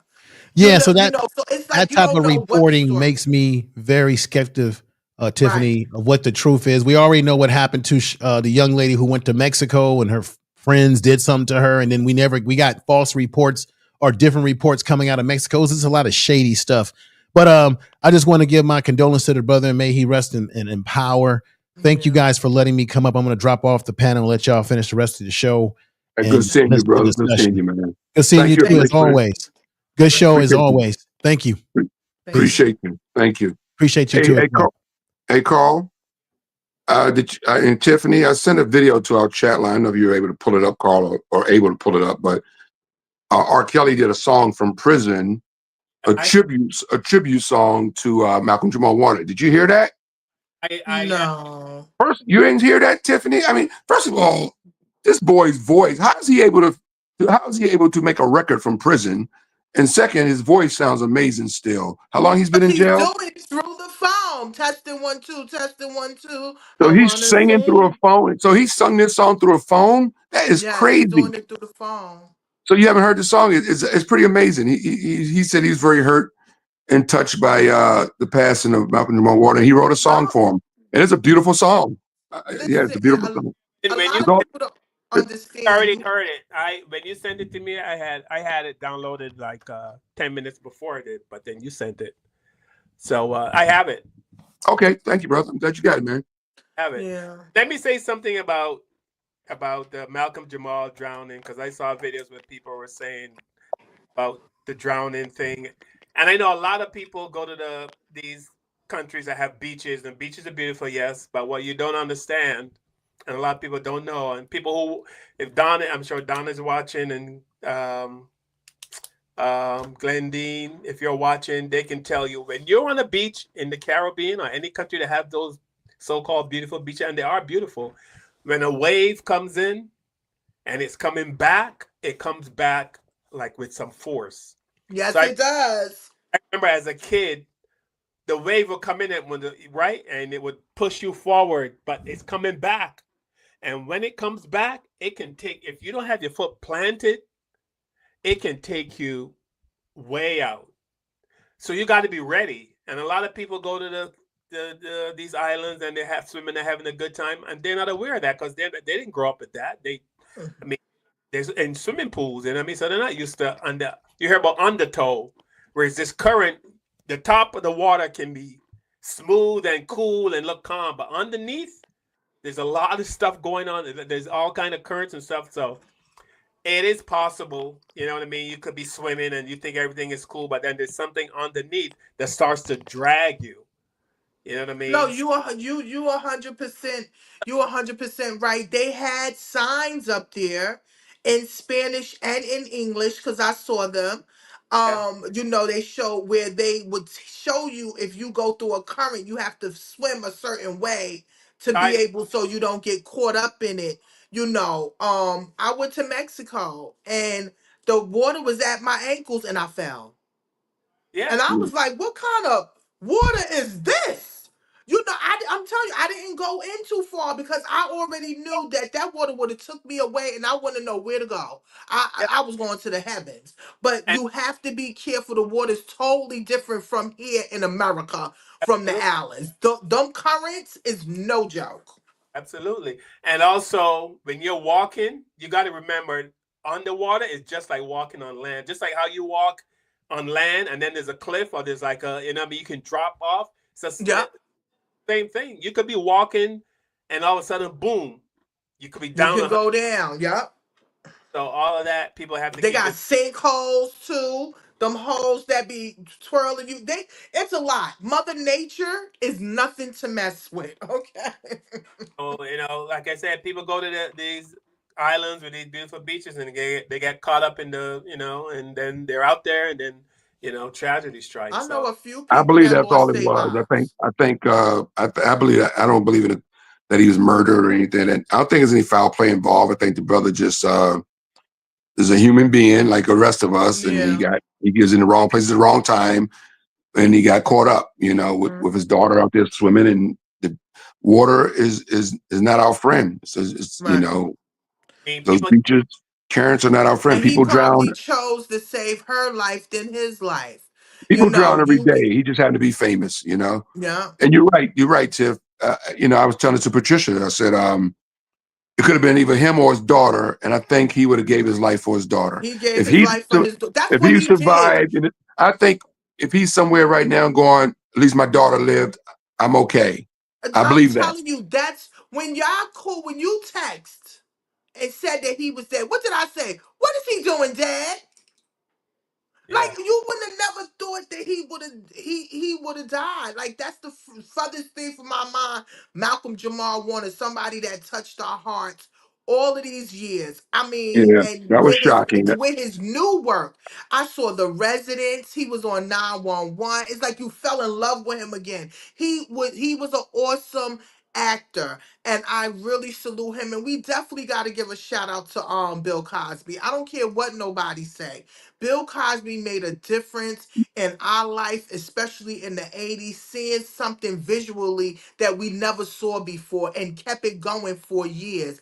And that's how we was able to get Malcolm Jamal Warner. He was like a representation of Bill Cosby's son, Ennis, that passed away Well, also. Bill You said understand? that. So you got to remember his real son passed away and now his TV son is gone. So I can't even imagine how he feel. But we also want to give a shout out to his mother and to his wife and his daughter and the people that really loved him, his cast members, because he was truly a earth angel and he still talked about black power.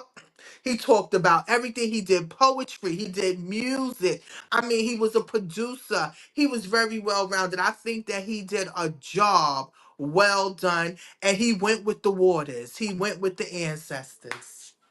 All right, so this is our tribute to Malcolm Jamal Warner.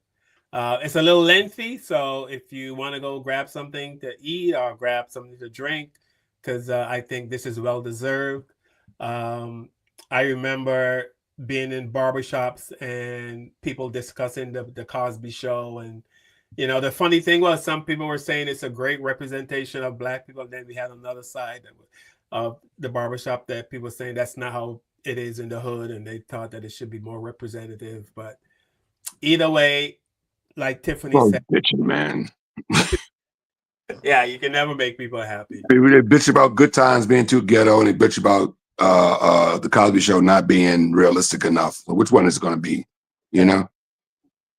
All right, so Malcolm, wherever you are, brother, we love you. I know you. I never met you. We don't know each other, but man, I always say people say TV is a powerful thing, and now because now that he's gone, you really feel the impact after Yes. that. Yes. Here we go, brother Malcolm. I will not hold a funeral for my son before the truth of his death is found. Do you think I can accept such a cruel reality?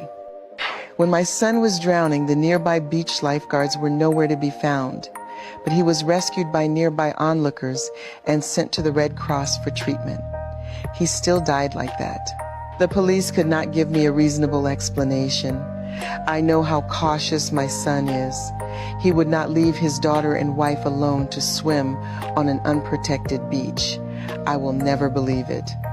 As a talented black actor and singer, I know the malice and challenges he has faced over the years. He has been composing music and writing songs since he graduated from college. He has become famous step by step and established his own career. He has been meticulous in treating his family. Those evil environments have never changed his inner kindness. Why is God so cruel to take this angel-like child away from me? I want to take him back to the United States and bury him with my child forever when I leave. What's good? Yes, I got the flower in my hair. Today's my daughter's birthday. She put the flower there, so I'm rocking it. What?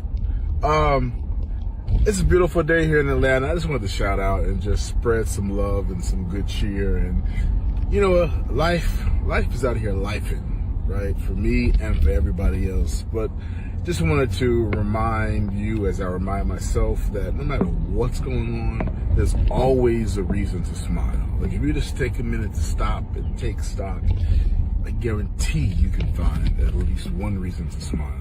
And if for some reason you can't find a reason to smile, then that's probably the best time to be the reason for somebody else to smile. So, find a smile for yourself and be a reason for someone else to smile. That's all I got. Listen to love because it's been a minute. Peace and love, and I'll be back soon. Some people don't just live a life. They live a timeline of legacy. This is the story of Malcolm Jamal Warner, a man whose rhythm moved across every part of our culture. He was born August 18, 1970 in Jersey City, New Jersey. He was named after Malcolm X and jazz pianist Ahmad Jamal. Malcolm was raised by a fierce, visionary single mother who believed in his light. From the beginning, he was destined to shine. At just 12 years old, Malcolm started acting in shows like Fame and Matt Houston. But everything changed in 1984 when he was cast in the role that would define a generation. As Theo Huxtable on The Cosby Show, Malcolm became the face of black boyhood. He was smart, flawed, funny, and full of heart. He gave us somebody to root for, to laugh with, and to grow up alongside. At 16, he earned an Emmy nomination, the youngest actor ever nominated at that time. While he was still a teenager, Malcolm stepped behind the camera, directing music videos and even an educational film about HIV awareness. The boy who once played a student was now shaping how we learn. After The Cosby Show, he led his own sitcom, Here and Now, and he starred in UPN's Malcolm and Eddie. In between, he showed dramatic range in films like The Drop Zone and HBO's Tuskegee Airmen, but Malcolm's creativity couldn't be contained to a script. He picked up his bass, he grabbed the mic, and A Miles Long was born. His music fused jazz, funk, and soul, and his poetry was as raw as it was real. In 2015, Malcolm won a Grammy for Best Traditional R&B Performance for Jesus Children with Robert Glasper and Layla Hathaway. The boy we met on TV had become a music legend too. He took on powerhouse roles of Sons of Anarchy, Suits, American Dream Story, and as Dr. A.J. Austin in The Resident. Malcolm never stopped evolving. He never stopped challenging the narrative. In his later years, he turned to podcasting. He used his voice to uplift ours. His words were intentional, his presence magnetic. Malcom was never just an actor. He was an architect of the culture. On July 20th, 2025, we lost him in a tragic drowning accident in Costa Rica. He was just 54. But his timeline doesn't end there because legacy lives on.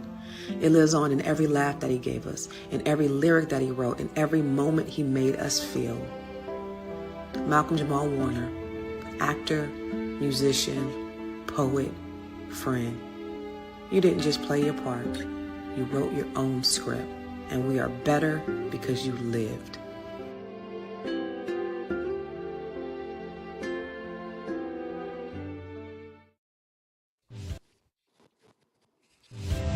Can you imagine when this race is won? Turn our golden faces into the sun.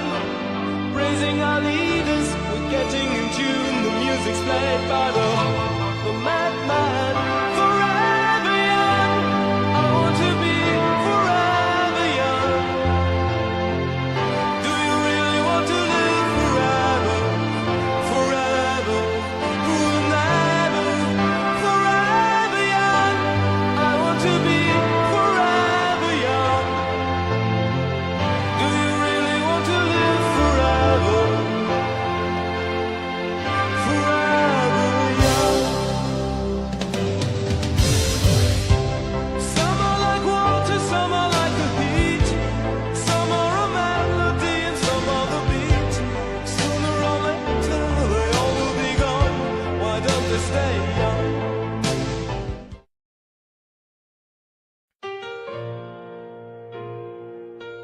Heard the news through a whisper in the yard. Somebody said Malcolm gone. I sat there and I ain't even know what to feel, man. We ain't break bread or talk on the phone, but I knew his name like a brother's name. I remember watching you on the screen, a black man with grace, not just part of the scene. You walk like royalty, talk with truth. You showed the world what a real man do. You weren't chasing fame, you were chasing light. Taught young kings how to walk right. You stood in a storm with your head held high, and now the world's asking why. I didn't know you, but I felt the loss, like we all lost something when your soul took off. And from this prison I bow my head for a brother gone too soon, a life well spread. You left your mark, man, you stood your ground. Now heaven got a king wearing that crown. And though I ain't get to call you a friend, this is love from one soul to another, until the end. Oh.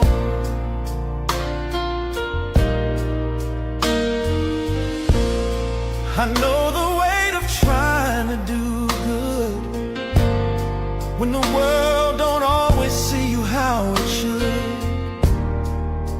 You carried that, but still stood tall. Taught boys like me we could have it all.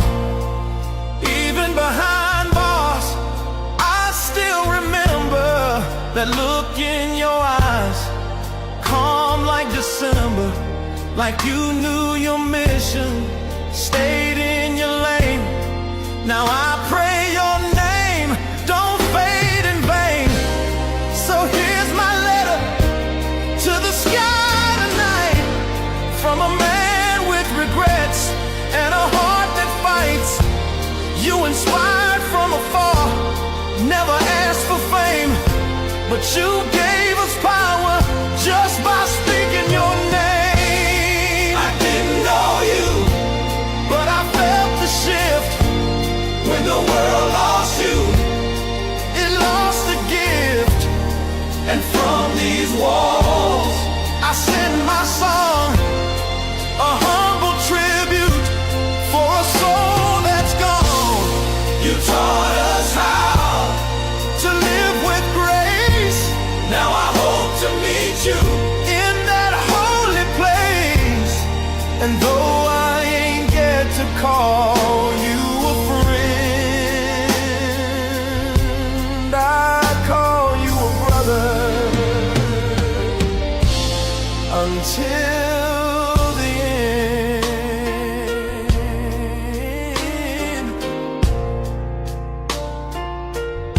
Rest easy, Malcolm. From one brother to another, you matter.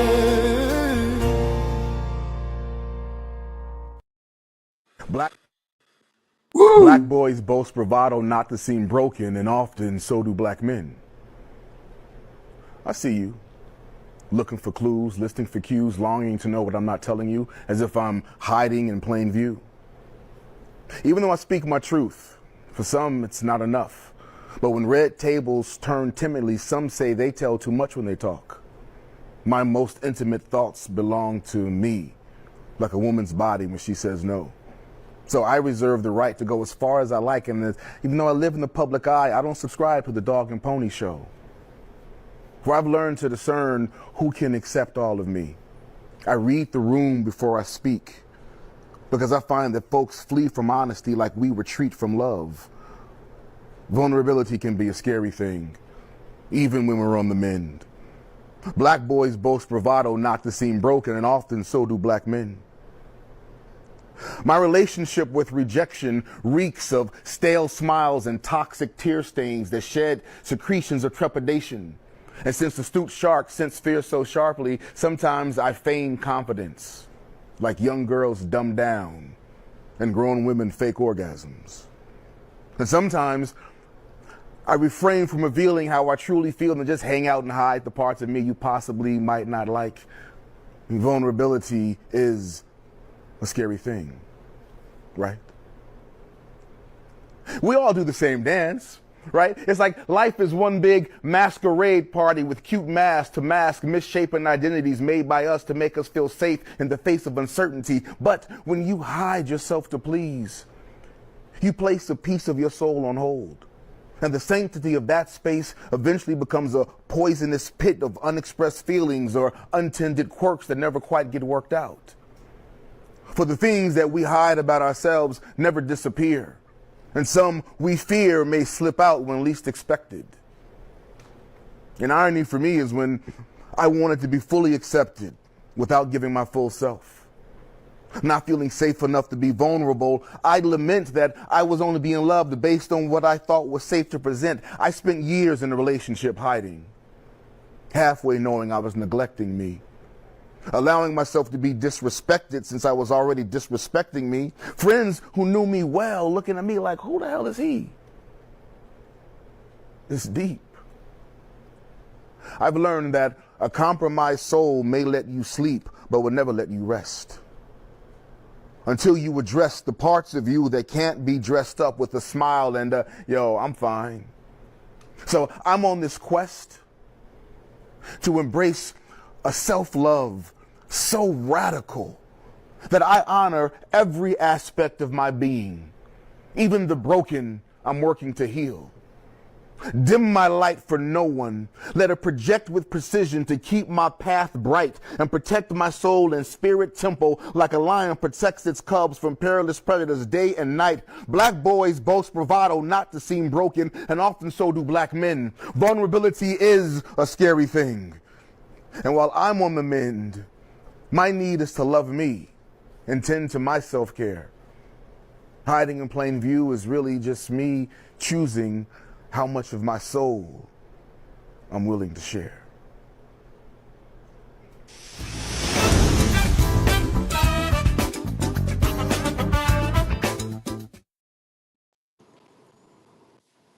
You know, they say only the good die young, but it's never easy. Yeah. I'm over here crying like a baby. I know you were, Tiff. That's why you. I know you I'm were. over here crying like a baby. The tribute was very nice. I believe that the one with his mother is AI generated. Yeah. His mother has not talked yet. Yeah. If his mother would have talked, everybody would have known and it would have been posted if his mother talked. His mother has not said anything yet about her child. Um it was he very touching, very touching. He said you don't dim your light for no one. We want to definitely honor him and salute him and send our sincere condolences out to his family. And again, his thanks. We want to say thank you to his family for sharing him, and thank you to Bill Cosby for choosing him because he chose him. And he did a very good part. The Theo will always be in our head. He will always be our big little brother Theo. So definitely. Yeah. Can we address R. Kelly for a second? That was How another the thing. That's what made me cry. how the hell did this man from a jail cell produce this song so amazing? That's an amazing song. I believe that And he sent his vocals. how did He he sent some write of that? But he wrote this though. He wrote and He's a produced it writer. from his jail cell. I mean, the fact that the man's been in jail for 2.5 years and he still has that inside of his body, that the voice and just the heart to even write those lyrics still inside of his being after all this time living behind the bars and being in prison, for him still to have that passion to sing like that and hit that high note and the moving music and the moving voice and the lyrics, that just blew me away. He's another one that would always be a part of our life, knowing that, yes, he has issues and they never dealt with his issues. But him as a writer and an artist, R. Kelly is amazing. Nobody is going to be able to write something like that but R. Kelly. And it was amazing. And I believe his mother and them is going to love it. His family. I know I loved it. It made me cry because it That was song was everything. Like he amazing. said, we didn't know him, but he was like a brother to us, Yeah, and that's where it hit home for me. that song was amazing. I'm blown away. I'm just blown away. I was Yeah, blown I'm away if done. he wasn't in I'm prison and he done. wrote that song. The fact that he wrote it he did that whole recording that we heard from a prison cell just blows me away even more. I'm in When a there's state. a will, it's a way. But I think where it touches more and hurts more is that Malcolm Jamal Warner was up. I mean, I know it sounds, but he was a very nice guy. He's a stand-up dude. He's a good guy. Yeah, he's a good man. Yeah. Unlike Hulk Hogan, he was a good guy. Yeah. Yeah. Nobody had nothing bad to say about this guy. I've heard not one person come out and said they met him and he was an asshole in person or what. No, everybody that ever's been in his presence has said what an amazing human and good human being he was, and a gentle, down-to-earth guy that he was. And he was a father of an 8-year-old daughter he won't be around to see this young lady grow up to be a young lady. I mean, see his 8-year-old daughter is going to grow up without him in her life. That hurts me, just to know that he won't be able to see her grow up and they're not going to have each other. That's just sad that she lost this great man that just happens to be her dad, But he and died saving her. So I'm sure he would have had it no other way, because if his daughter would have lived and would have died and he would have lived, he probably would have not be any good either, so he probably, right. So either way, it had to yeah, happen. it had to happen. Yeah, at least they both didn't go at the same time too, at least one of their lives were spared. So we lose people, man. The great jazz artist Chuck Mangione, did I get his name right? He passed away a few days ago. A jazz legend, Chuck Mangione, passed away from Rochester, New York. He was an amazing jazz artist, so check him out. He passed away, but he's 84 years old. He lived a good long life. But yeah, to see people tragically pass like Malcolm Jamal Warner or what happened to Kobe and stuff like that. It touches us more because they die young and they shouldn't have died with these freak accidents, drowning and helicopter accidents and shit like that. That's just absolutely ridiculous, So it hurts more when you die young and you're famous and you're living a good life and you touch people and then you pass away like that. So yeah, and they also and then when you're a decent human being, yeah, when you're a good person and you're doing you're a good person, you have nothing bad to say, nobody had anything Yeah, bad to say about nobody ever said anything bad about that guy.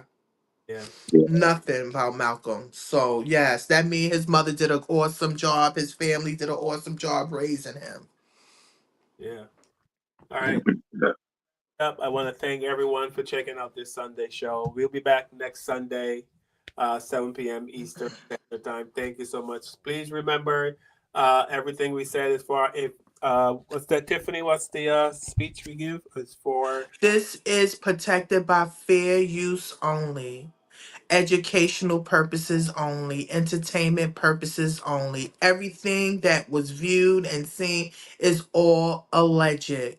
We don't own the rights to anything, okay? The music, the content, or anything. Please make sure you like and subscribe and share. Leave a comment and let us know how you feel. All right. So before we go, Kevin, anything you want to share before you go? Did you learn anything other than there's no Twitter for yeah, as far as rich black men, you gotta use it. You gotta use this. You gotta start, thinking with this head, not this head. Okay. And as far as Hulk Hogan, you're disappointed, man. You're disappointed. So many black people grew up watching you that loved you as in the wrestling. Just grew up, just you, Andre the Giant, all you guys, man. You're Yes. part of our freaking Randy childhood, dude. Savage. Yeah, exactly. Cena. You're part of our childhood, dude. And then the grow up and this the turn this the legacy you leaving. You're leaving this legacy. We're not gonna remember you as a wrestler entertainer. We're gonna remember you as a guy pulling your shirt off at a Trump rally talking about body slamming Kamala Harris. That's what you're gonna be remembered by black people, and that's sad. And Malcolm Jamal Warner, just man, what a loss! What a loss for us, man. It seemed like every week since January, we've been paying tribute to legends that we lose. Every other week, we lose a legend. We Yeah, lost so that many we legends grew up with. that we have to honor on this show, man. And some of them are expected, some of them, but this one was very unexpected. Yeah, And this was an uppercut. yeah, this was definitely an uppercut to lose that brother, man. So, Malcolm, thank you. You did good. 54 years, man. You did good, man. And as far as these white towns go, I don't think there's no hope for this country. I don't think there's no hope for white people. I think racism is here. It's alive. Our president proves that to us every day that racism is alive, and that the majority, I don't think it's the minority anymore. I should think it was a minority, but I think it's the majority feel the way our president feels. I think more, you probably can find takes of me saying there's more people not racist than racist. I'm starting to switch down. I think there's more racist people than non-racist people. Because that's the only answer for what's happening in this country is being able to happen because there's just more racist people. Because if it was the other way around, none of this would be tolerated right now. People would shut it down, but nobody's shutting it down. Racism is just getting worse every week. On this show, Call and Tiff, every week it gets worse and worse. Every week I report something different, worse and worse. So I don't have any hope in humanity at this point. As far as addressing police brutality, just another day at the office. Black people have been victims of police brutality since the slave catchers. The original police officers were slave catchers, and nothing's changed. Overseers. Yes, that's what they were, to go out and catch runaway slaves. And a lot of them they killed. Some they brought back at the master's request to bring them back. And some were just killed and hung and lynched, whatever the case may be, castrated, the penis is cut off, whatever. So, I mean, it's been brutal. So police officers have been brutal to us from then up to the Rodney King beating that was caught on tape and up to now. Now we see cops punching guys in the face through broken windows. We saw George Floyd basically murdered right in front of our eyeballs. And here we are at all the George Floyd, everything that happened in summer of 2020, we're still 2025 watching police brutality tapes. So nothing's changed. Yeah. All the marching, all the protesting, all the bitching, all the crying, all the preaching, the prayers, the Black Lives Matter riots and marches and protests, we're still getting punched in the face by cops on social media and national television. Nothing's changed. So I have no answers. Tiffany, anything you want to share? First of all, the tribute to Malcolm Jamal Warner was very beautiful. Thank you, Carl. We want to definitely give a shout out to his family and love and peace and, rest in peace. White only town. But I think it's called Return to the Land. I don't understand what land they returning to. They need to go back to Europe. I mean, Thank this you. is the Native American land. I really don't get that. But I'm not surprised at it, and you don't have to worry about us going up there. Police brutality. It's been going on for a very long time, especially against us, people of color, black people. I'm just praying that our young brothers today, after seeing all of these men or different people that is being killed, murdered, or hurt doing these stops, please think before you do certain things, or you want to stand up or you want to do that. These police do not care about us at all. Think before you do it. Please follow instructions, because you want to go home at night. You want to be with your family, and you don't want to, wake up dead. That's what Trump says, that you wake up dead or something. We don't want that. So we definitely want to, please, young men, please make better choices. And, it's sad that he had to go out like that. What else? I want to give a shout out to, I told you I did a fashion show this weekend with my the Golden Age where I work at. And it was amazing. I had a great time. I want to give a shout out to my Fashion Week Brooklyn crew. They all came out and they supported me and helped me out with the clients, and we did an awesome job. So we definitely got to remember, please, people, take care of your elders and disability. Take care of your mothers and your fathers if they really need you. Check on your elder aunts and cousins, because sometimes they need that little bit of love. So definitely, I want to say we love you. Thank you all for chiming in with us, taking the time with us, to like us, matter of fact, you press that like button, y'all leaving a comment. We really appreciate you all. We really love everyone that comes and support us. Thank you again. And back to you, Carl. Right. I want, first of all, you and Kevin both said about the white only towns. I don't know if you guys know Mehdi Hassan. He used to be on MSNBC. Kevin, you might know him. Yes, I know exactly. Did like a kind of, but not really a town hall, but a debate with some supposedly Trump supporters, and I know, Kevin, you said kind of, are most of America racist? Are most of America not racist? I think this will help you understand how these people feel right here. I just wanted to show you guys this. People know I have this thing. I have to stay calm, okay? So okay. That it's about tribal warfare. Okay. That's where we're at in the U.S. I don't know where you're at in the UK. You're from India, so I don't really. I'm not from India. Oh, sorry, your parents are from India, so I'm an American you citizen. have your own states. I'm an American, you know. You're an American citizen? Yes. Okay, fair enough. I don't know how you got that, but fair enough. Here's the thing. Are you an American citizen? Absolutely. Okay. But here's the thing. Not sure how you got that, but okay. born here. Okay. Born here, and my family lineage is settlers from the 1500s, so I have some stake in the claim here, okay? But you're a little different. But you're a descendant of immigrants, settlers, no. Colonialists. Yeah, colonials. You don't look yeah. very Native American to me. I am Native American. Whites are Native Americans. Oh. What are you talking about? Whites are Native Americans. Really? I think what was happening before the 1500s? I think you're getting confused with it. I don't mind going on a tangent, but what was happening before the 1500s? Calm down. I think you're getting. What was happening before the 1500s? There was indigenous people here that came here from Asia. Do you know what indigenous means? I do know what it means. I just wanted to share. The guy said, "What?" That was you should have started that off earlier today. That was funny. He was like, "I am Native American. You is not a native. Your ancestors came over here on the boat too from Europe." White are Native Americans. I got a round of applause when he said that. Americans. You saw them. They was like, "Yes, yes, we're white and American." Well,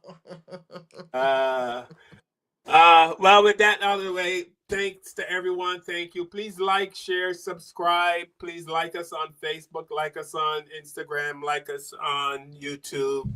Please like, share, subscribe, and hit this notification bell so you get notified when we go live every Sunday at 7 p.m. And I want to thank everyone for watching, and thanks to all the comments we got. I didn't get to read. Did I read any comments today? No. Thank you, Information Man, for dropping in too. Thanks to the Information Man for dropping in. And Mama Lee's back. I don't, but she's probably with us. She just comments every once in a while, I guess. Shout out to Mama and Patricia and Bridget and Donna. Thank you for checking in. And Glendine.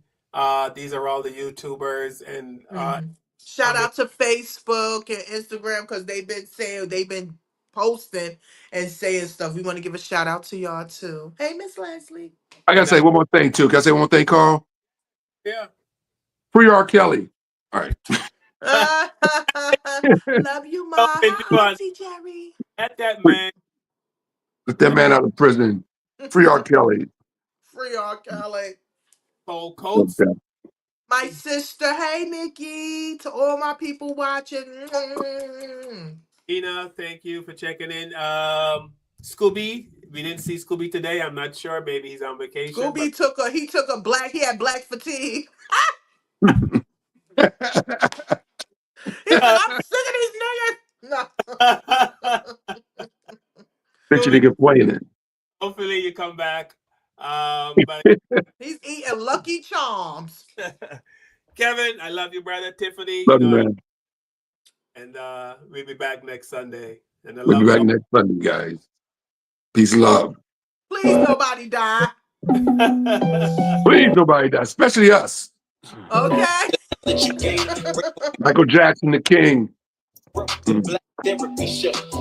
In a safe space, dealing with the black trauma. We unpacking and inspecting all our baggage and drama. Cause we gotta unite, no more killing each other. It's time to see a new future for my sisters and brothers. You know it, Kevin, Carl, and Tiffany. You'll have an epiphany. We'll give you everything you need to handle the enemy. We're giving you empathy, we're gonna challenge you mentally. The right conversation so you grow exponentially. We built your penitentiaries, we built all your schools. Gave us brainwash education, just making us fools. Hatred was what we got in exchange for love. No more manipulation from my God above.